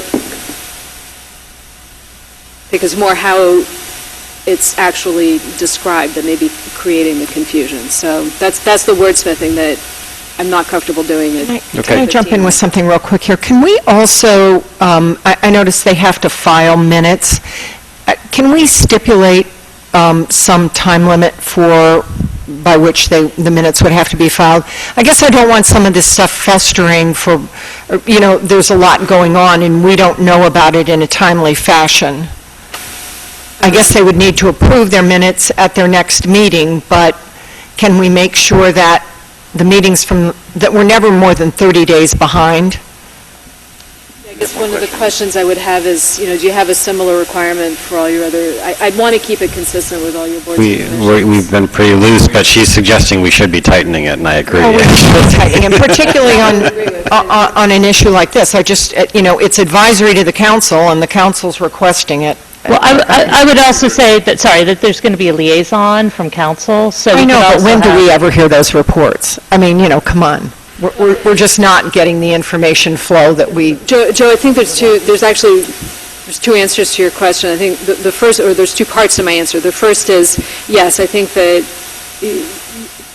governing body is the body that's actually forming this commission, can certainly include that type of requirement. The second part of my answer is this ordinance the vehicle, or do you want to have this requirement be something that applies more broadly to all of your advisory boards and commissions, of which you have more than just this one, and the handbook may be the place to do it. So it's yes, but is there a different place that would be the better place in which to do it than this ordinance, or do you want to just do it in this ordinance? The only issue I did want to bring up is the informal conflict resolution will be in closed session, and in terms of the types of minutes that will be taken at those meetings will be, because we're still trying to kind of have some semblance of confidentiality, not really confidentiality, but they will be very not detailed minutes in terms of what's happening at those conflict resolution meetings. But I, as a council member, how are you telling me that what happens on the subcommittee I can't know? Then it would be operable, I think, right? Yeah, we're Trishka? trying to... That's exactly what we're trying to, because we don't want members of the public, we don't want them to be at risk of their privacy being violated, and once it's shared with us, it is operable, right? Well, I apologize, I interrupted. no, that's okay, but one of my points earlier is if that subcommittee generates a written agreement that's voluntary, that is... But then if it's voluntary, that's part of the voluntary. Right. Yeah. They don't have the ability to create a written agreement. They have no authority to do that at all. All they can do is bring the two parties together, have a conversation. They have no authority to have them enter into any type of an agreement. Well, hold on a second. If we're saying any agreement that they come to would be voluntary, then that does suggest that there could be a write-up of that voluntary agreement. If you're saying that couldn't be, that actually does not meet my understanding of what we've... I understand it's informal. I understand that the entire agreement could be violated by either party at any point downstream because it's voluntary. I get that. But there still could be something written that says, here's what we've memorialized as a voluntary agreement. And I would have expected that. Now, if that's not what the commission's expecting, you guys can tell us that. That would... Yes. Actually, today, even though there is no formal commission, we have had a few cases where we've had the opportunity to provide conflict resolution. And it was very informal. We were acting not as a unbiased body, not representing the complainant or the person whose the complaint was being made against. And it was just sitting around the table doing conflict resolution. No notes were taken of the meeting. There's no record of it. And cases were resolved without having to create a record. Okay, so if that's the expectation, then I withdraw my comment. I didn't realize that would be the expectation for this kind of work. I hate to complicate this at 10 o'clock at night, but I am a professional mediator, among other things, and there's no hard and fast rule, but where there's something more than an I'm sorry involved in the dispute, what's traditional is at the end of the mediation, something gets written down as to what the parties just orally agreed. Now, if people don't want to live up to it, that's fine, but they don't walk out without writing it down at all, just as a matter of good practice. Thank you. Yeah. Maybe as the mediator, I didn't generate that piece of paper, but it does get generated most of the time. Okay. So I had two other thoughts on the ordinance. They're both actually very relatively minor. The first is, in general, I do not like the position of liaison, and frankly, I think the member from council should be a member, not a liaison. I don't know if my colleagues agree. That's my individual opinion. Why? Because I think the member of council is really acting as part of that group, not just as a liaison, and should have a vote. I think I've served on bodies that function both ways, and frankly, there's a lot of respect. So it's not terrible, but just my recommendation would be that the appointed member from the council should be a member, not a liaison, and that would mean we have to wordsmith that section a little bit to make that work. And the other is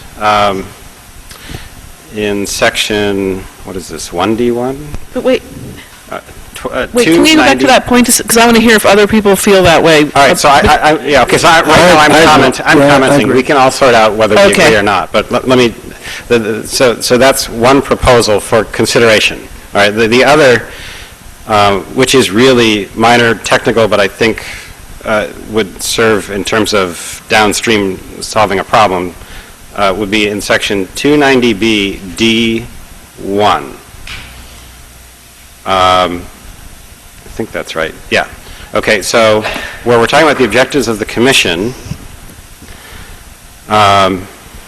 halfway down, it says the commission shall refer all Princeton officers and employees to the affirmative action officer. Right. I'm okay with that being in the ordinance somewhere. It really doesn't fit with the rest of A. I would suggest taking that sentence and making it a separate E. And I would suggest removing the sentence afterwards. The affirmative action officer shall endeavor to complete his or her initial investigation within 30 days of his or her receipt of any such complaint. That is no longer the commission's goal at that point. That's us to handle in our personnel manual. And it belongs in the ordinance at all. So that my suggestion is take the first of those two sentences and make it an independent E. Mm-hmm. And the second of those two sentences and simply delete it from this ordinance, not because it shouldn't be done, but because it belongs elsewhere in the way that the municipality handles this stuff. I don't know if other people agree or feel that I'm doing something wrong with that, but... I'm fine with that. I mean, we need to deal with that in the personnel manual, yes. I guess, so that's fine. I mean, I think the important thing was to signal to the folks who worked hard and identified this issue that we heard them, that this was an important issue and we need an affirmative action officer. So I think that makes sense. Only if you have to, but yes, come on up and say it. Yeah, okay. I mean, this in the mic. You guys as well.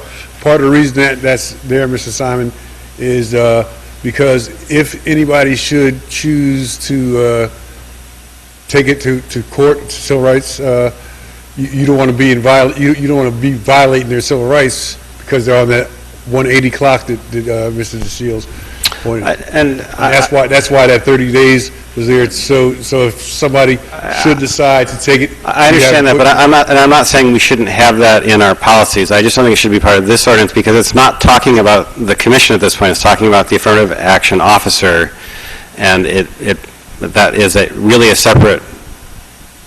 There's just a separate place to handle it. I think that's the right way to handle it in the rules that we govern ourselves and our staff by. You can have very similar language in the personnel policies. Okay. So I just want to go back to Mr. Simon's question to the rest of council about the 9 members and having one of them, whether the liaison from council should be one of the 9 or whether it should be a separate non-voting liaison, and do other folks have strong feelings about it? I mean, it sounds like there's support here in having the council person be an actual voting member of the commission. But your face, Jenny, makes it seem like it seems like the reason the council member is there is to be a liaison, and I feel it's almost like having a vote might be speaking for the council when they're not. I mean, I know that's not technically how it would be, so it seems to me like the liaison is more appropriate, but I don't feel super strongly about it. Right. The other thing I would say is, if this is going to be a real working commission, that oftentimes there's a lot expected of the volunteers, and oftentimes the council person can't really hold their weight because of, if the bulk of what the commission, the CRC is going to be doing is educational programs, holding dialogues, everything else, it's a lot of work. And I would just be concerned that you'd really be creating an 8-person commission that... Right. I think you're right. You end up undermining the volunteers. And also, if we're worried about too much of an imprimatur of government, I think it's nice if the commission can say, we are all citizen volunteers. That's sort of the affirmative statement they can make. And the liaison is there to make sure, to be a conduit for problem solving. But we are, our voting members are all volunteers is a nice statement to be able to make, I think. I would just add to that injecting a voting council member onto the commission really is a step toward politicizing the commission. I'm sorry, I didn't hear you. All right. Did you make a formal motion on that, Mr. Simon, or? No, and I also feel like I've heard 3-3, but maybe I've miscounted, so. I would just say the flip side of that is I'm a member of the Rec Commission, and I think serve in a liaison role, but I'm also a voting member of the Rec Commission. And in part, sometimes commissions have trouble getting a quorum, and I think it's just helpful if, we're pretty dedicated and good about making meetings, that I haven't found the work to be overwhelming. Well, I don't know, one more Mary Moss meeting might put me over the edge, but anyway, I think I would be in favor of having it is the work of council, and so I think some of these things feel like they get pretty far removed from us. We have a lot of tail wagging the dog, so I think to the extent that council can be represented, I think I would favor that, but I'm not going to fight over it. Yeah, well, I think I ended up counting 4-3 when I heard your comments as well, Liz, so I don't need to make a motion unless either of the other people who said they were in favor really wants to vote on it. Okay. Yeah. Okay, fine. Okay. So I think I heard support for the more technical amendment that I suggested, so can I propose that? Do you already have the... I have it. So I'd like to move... Okay, is there, and then can you just remind us what that is, too? Sorry. Do you want me to do it, or do you want to... Manual. Section D1 on page 2 of the ordinance. That's the objectives of the commission shall be to, et cetera.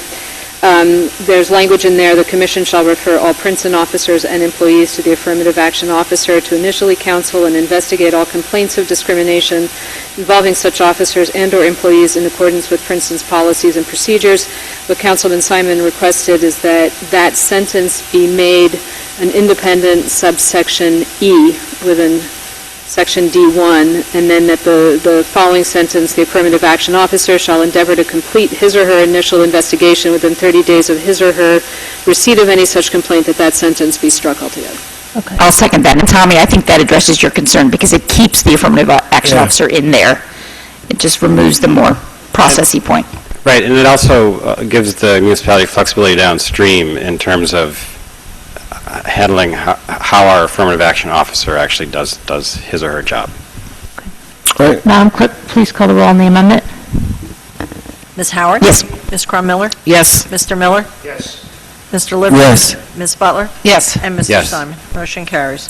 Okay, and now we're still voting on introducing the... Yes. We need to do the other amendment that Trishka read earlier. I think that was baked into Technically, you Heather's. haven't actually introduced the ordinance yet, so there's nothing for you to amend. What you really wanted to do is the introduction of the ordinance with these changes. Maybe. I thought somebody introduced it.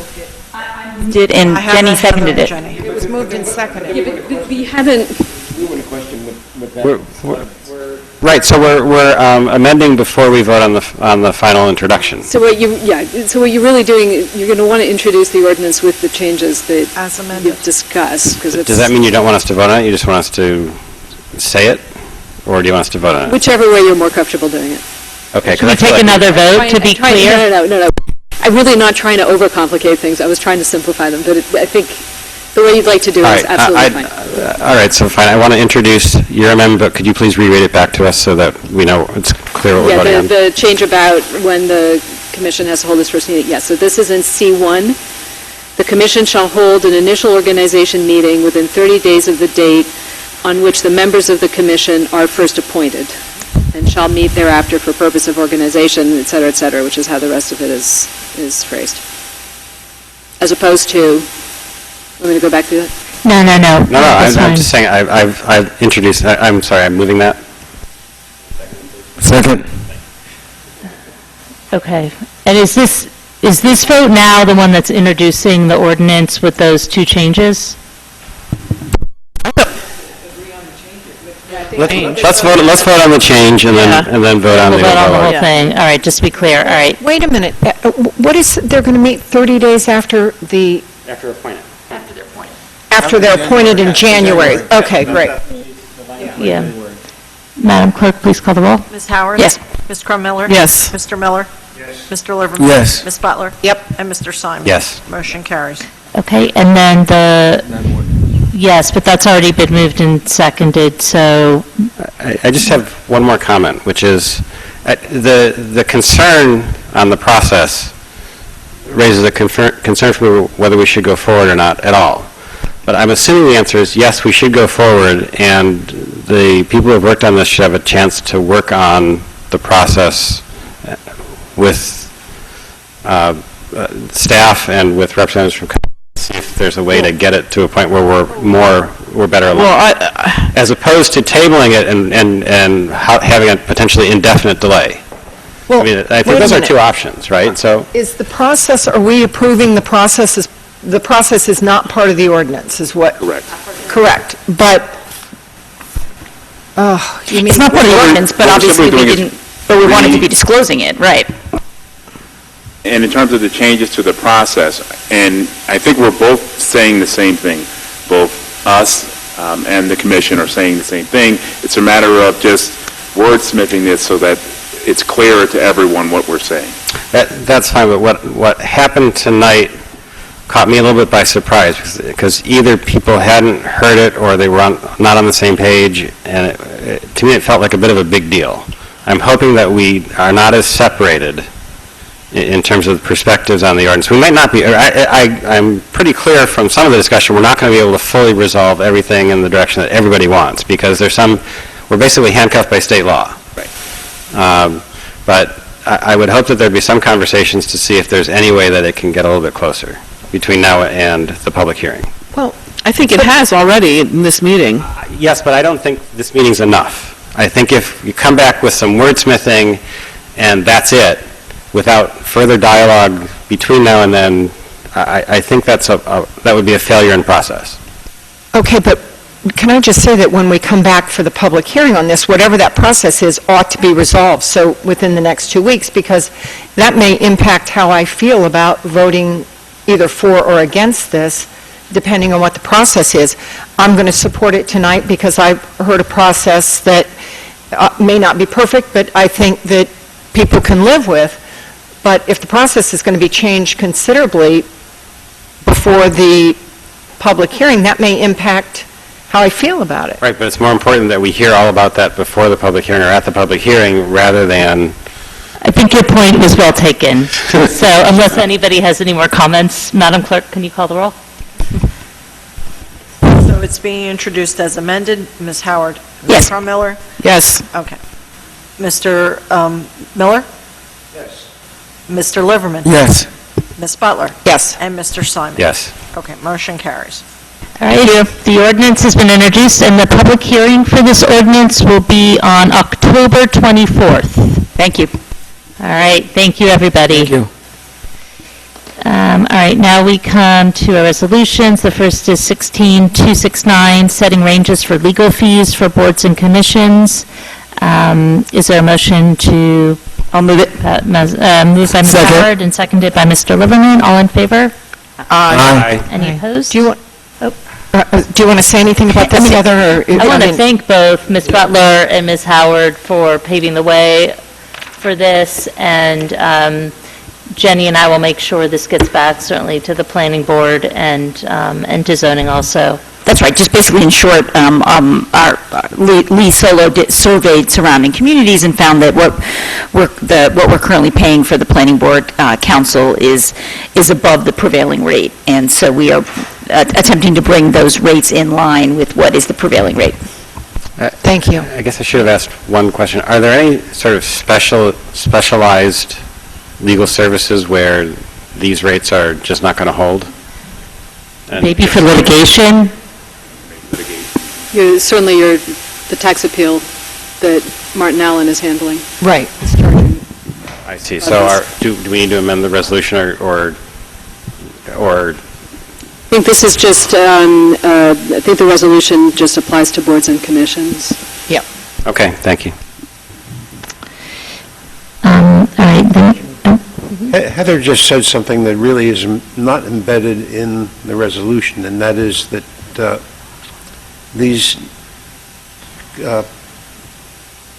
prevailing hourly rates for legal services pertain to other zoning and planning boards.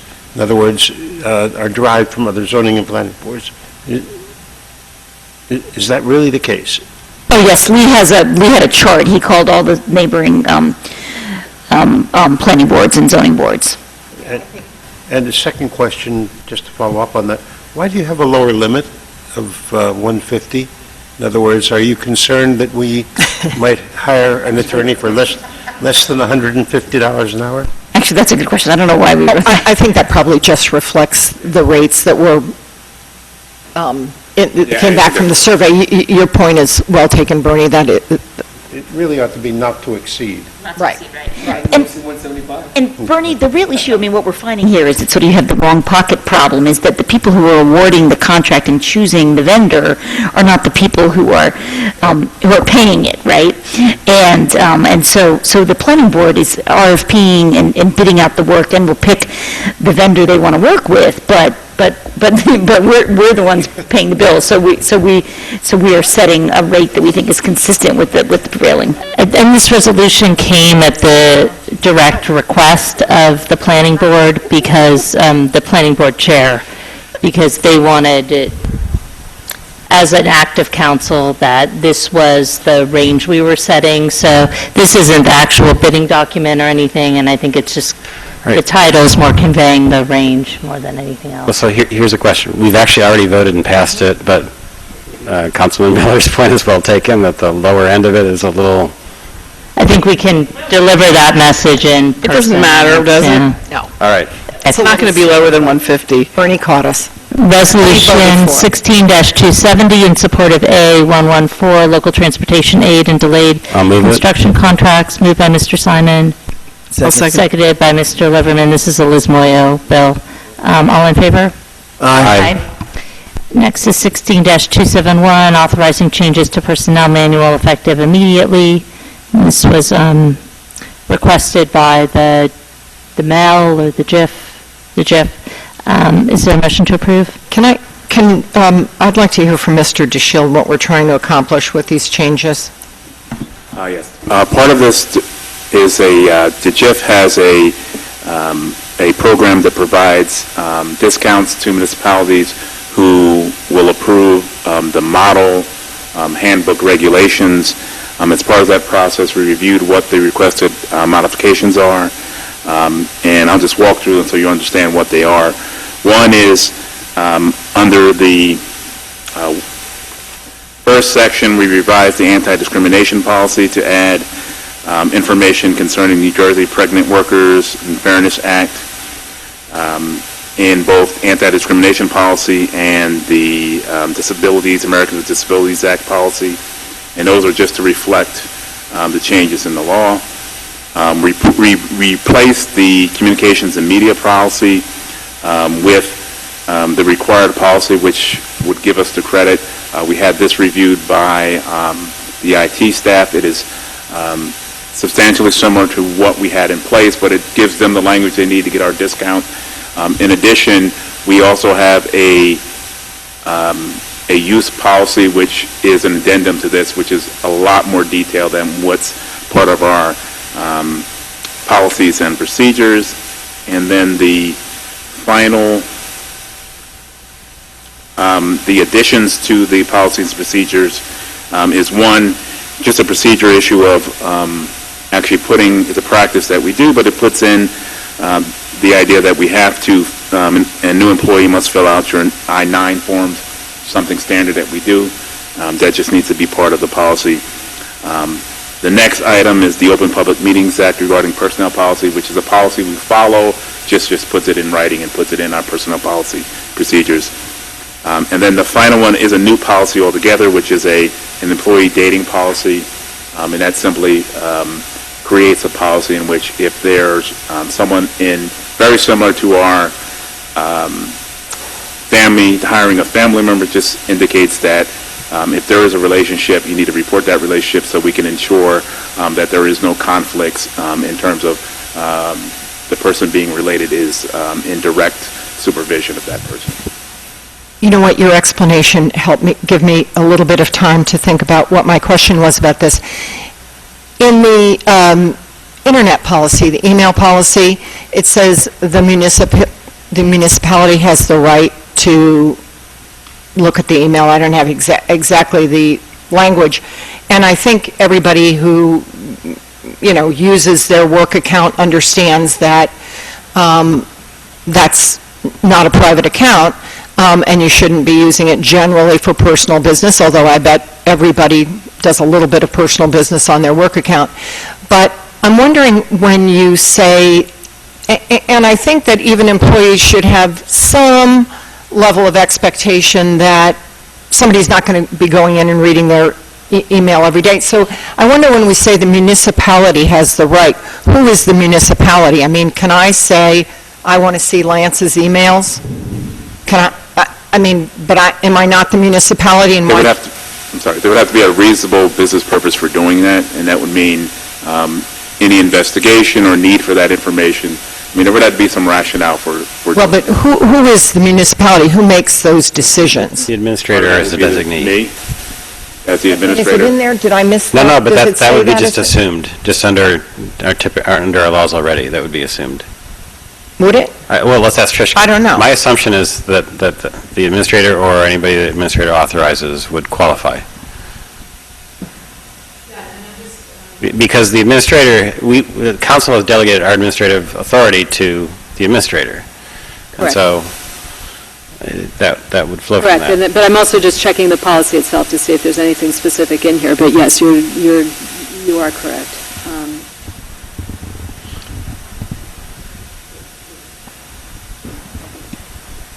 Okay, so you're saying yes to that? No, she's looking. You're still reading. Was that a change? I agreed with what you said. I'm Okay, also fine. looking to see if there's... All right, so I have another question on the same section. There's that the municipality reserves the absolute right to access, review, audit, and disclose all matters entered into, sent over, placed in storage in the municipality's communication media. Members of council have received confidential communications from our attorneys and they're currently stored in media.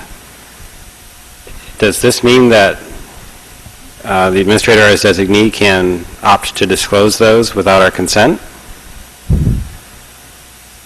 Tell me again which language you're looking at. There's underlined, in the underlined section on, I think it's page 2 of the amendment, or maybe, no, it's page 3. It's the IT section, right? All communication media and all communications and stored information transmitted, received, or contained in or through such media may be monitored by the municipality. The municipality reserves the absolute right to access, review, audit, and disclose all matters entered into, sent over, placed in storage in the municipality's communication media. In general, I understand why this language is here, but there are legitimate, confidential communications, including privileged attorney-client communications, that this would appear to assert the municipality has the right to disclose.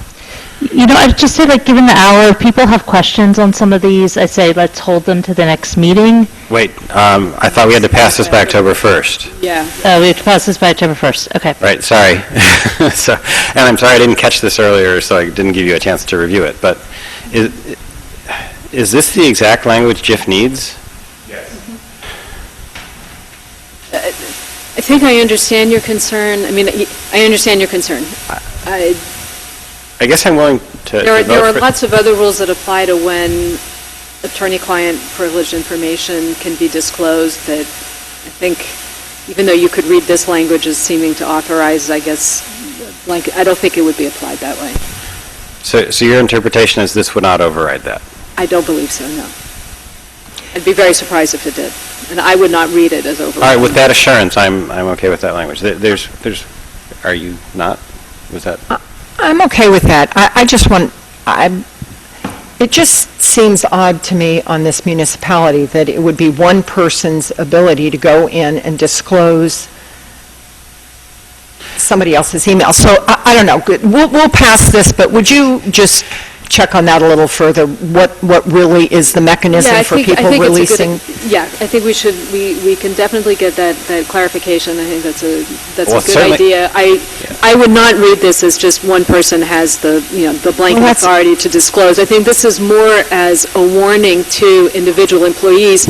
Don't think that what is on your computer is yours and is private. Correct. I Yeah, okay. I get that, I and think that's what a it- good message. I think that's what's intended, but I agree with the questions that have been raised, and I think we do need some clarification on that. All right, and the last question is extremely minor, but at the end of the first page, the insertion "or their respective physician" in the last paragraph, first sentence. That sentence doesn't read logically, but is this the exact language that JIF proposed, or was that phrase supposed to be put somewhere else in that same sentence?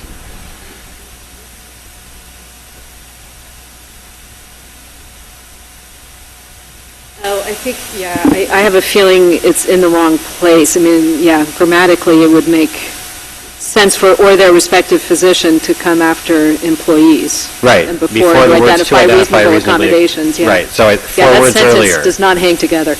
So, and I doubt very much that this is going to violate JIF if we move that around. So can I propose moving that? Anything they should thank us. That four-word phrase, 4 words earlier. We'll move it to where you suggested.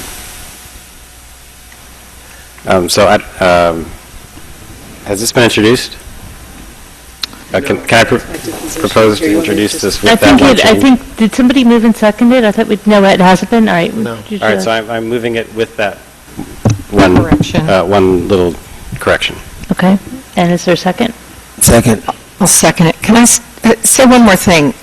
When I was thinking about employee protections, it occurred to me, I guess, and maybe I'll bring this up in personnel, I guess might be the place to start. But we certainly have employee staff who have perhaps need protection from political influence. And I wonder what the venue is or the method would be for protecting employees who feel like they've been put in an untenable political situation. Do we have something that exists for that, Mark, or is that something? I believe there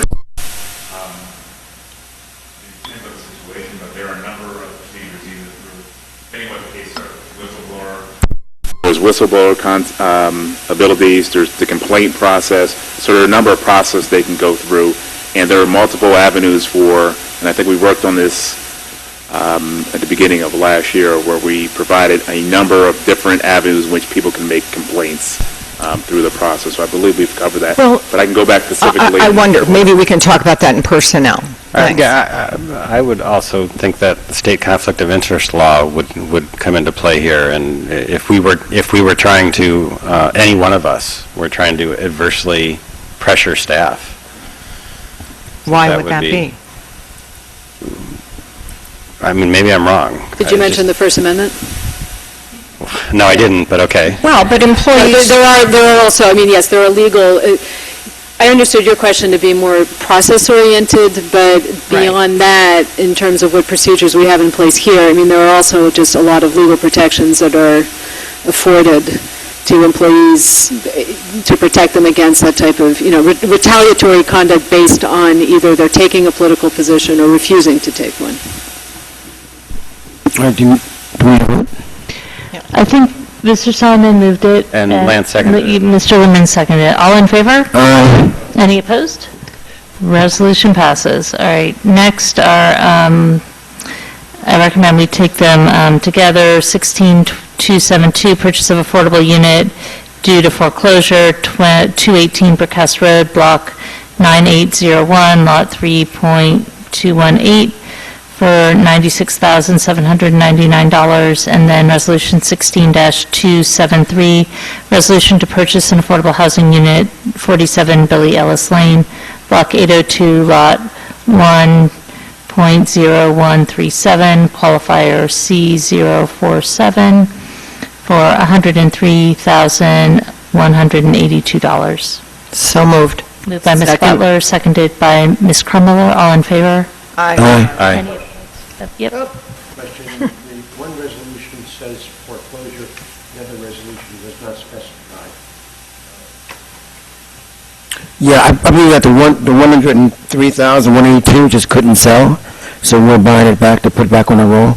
We have about 4 units, only 4 units that we have for sale at the current time, and I think out of the 4, one's being, I think one's being purchased relatively soon. Yeah.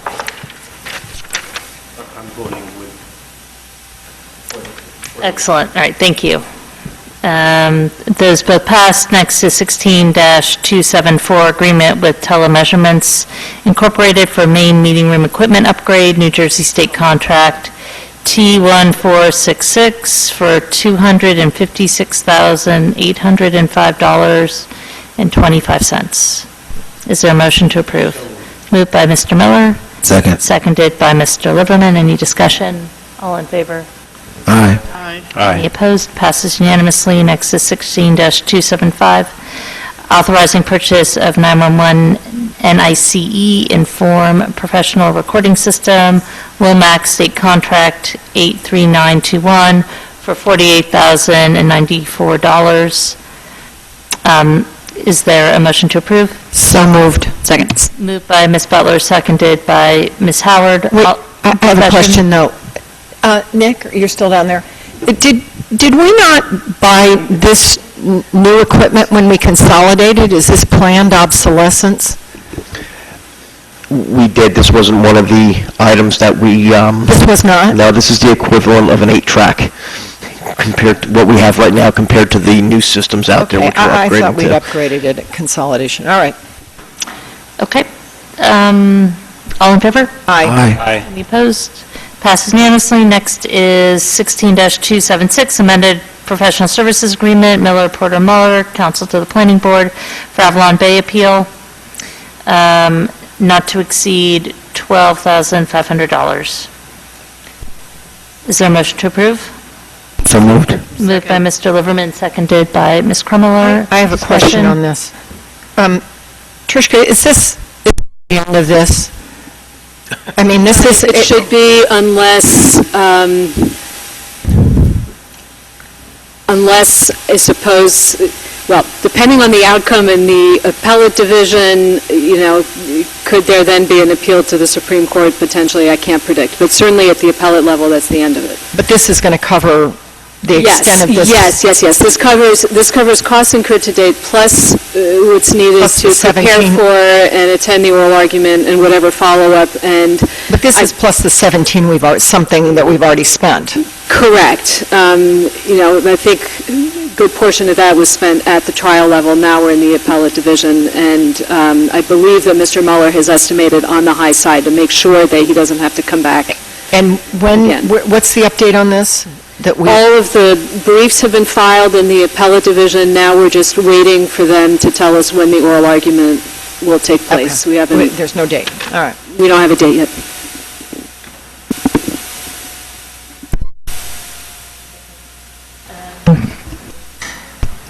It's been moved and seconded, so all in favor? Aye. Any opposed? Resolution passes. Next, we come to the consent agenda. Are there any items anybody would like removed off of the consent agenda? Can I ask a question about one of them? But, like, for example, number 5, I noticed when I was reading the minutes that we approved from an earlier meeting tonight, there's the completion time extension to October 31st. These seem to come up regularly, and I don't really know what they are. We approved one in the minutes we approved that was till September 30th. Go ahead. Yes, I believe that these are Princeton, once a development is approved, then the developer is required to post performance guarantees, which are basically there to cover the estimated costs of the work in case that work doesn't get completed.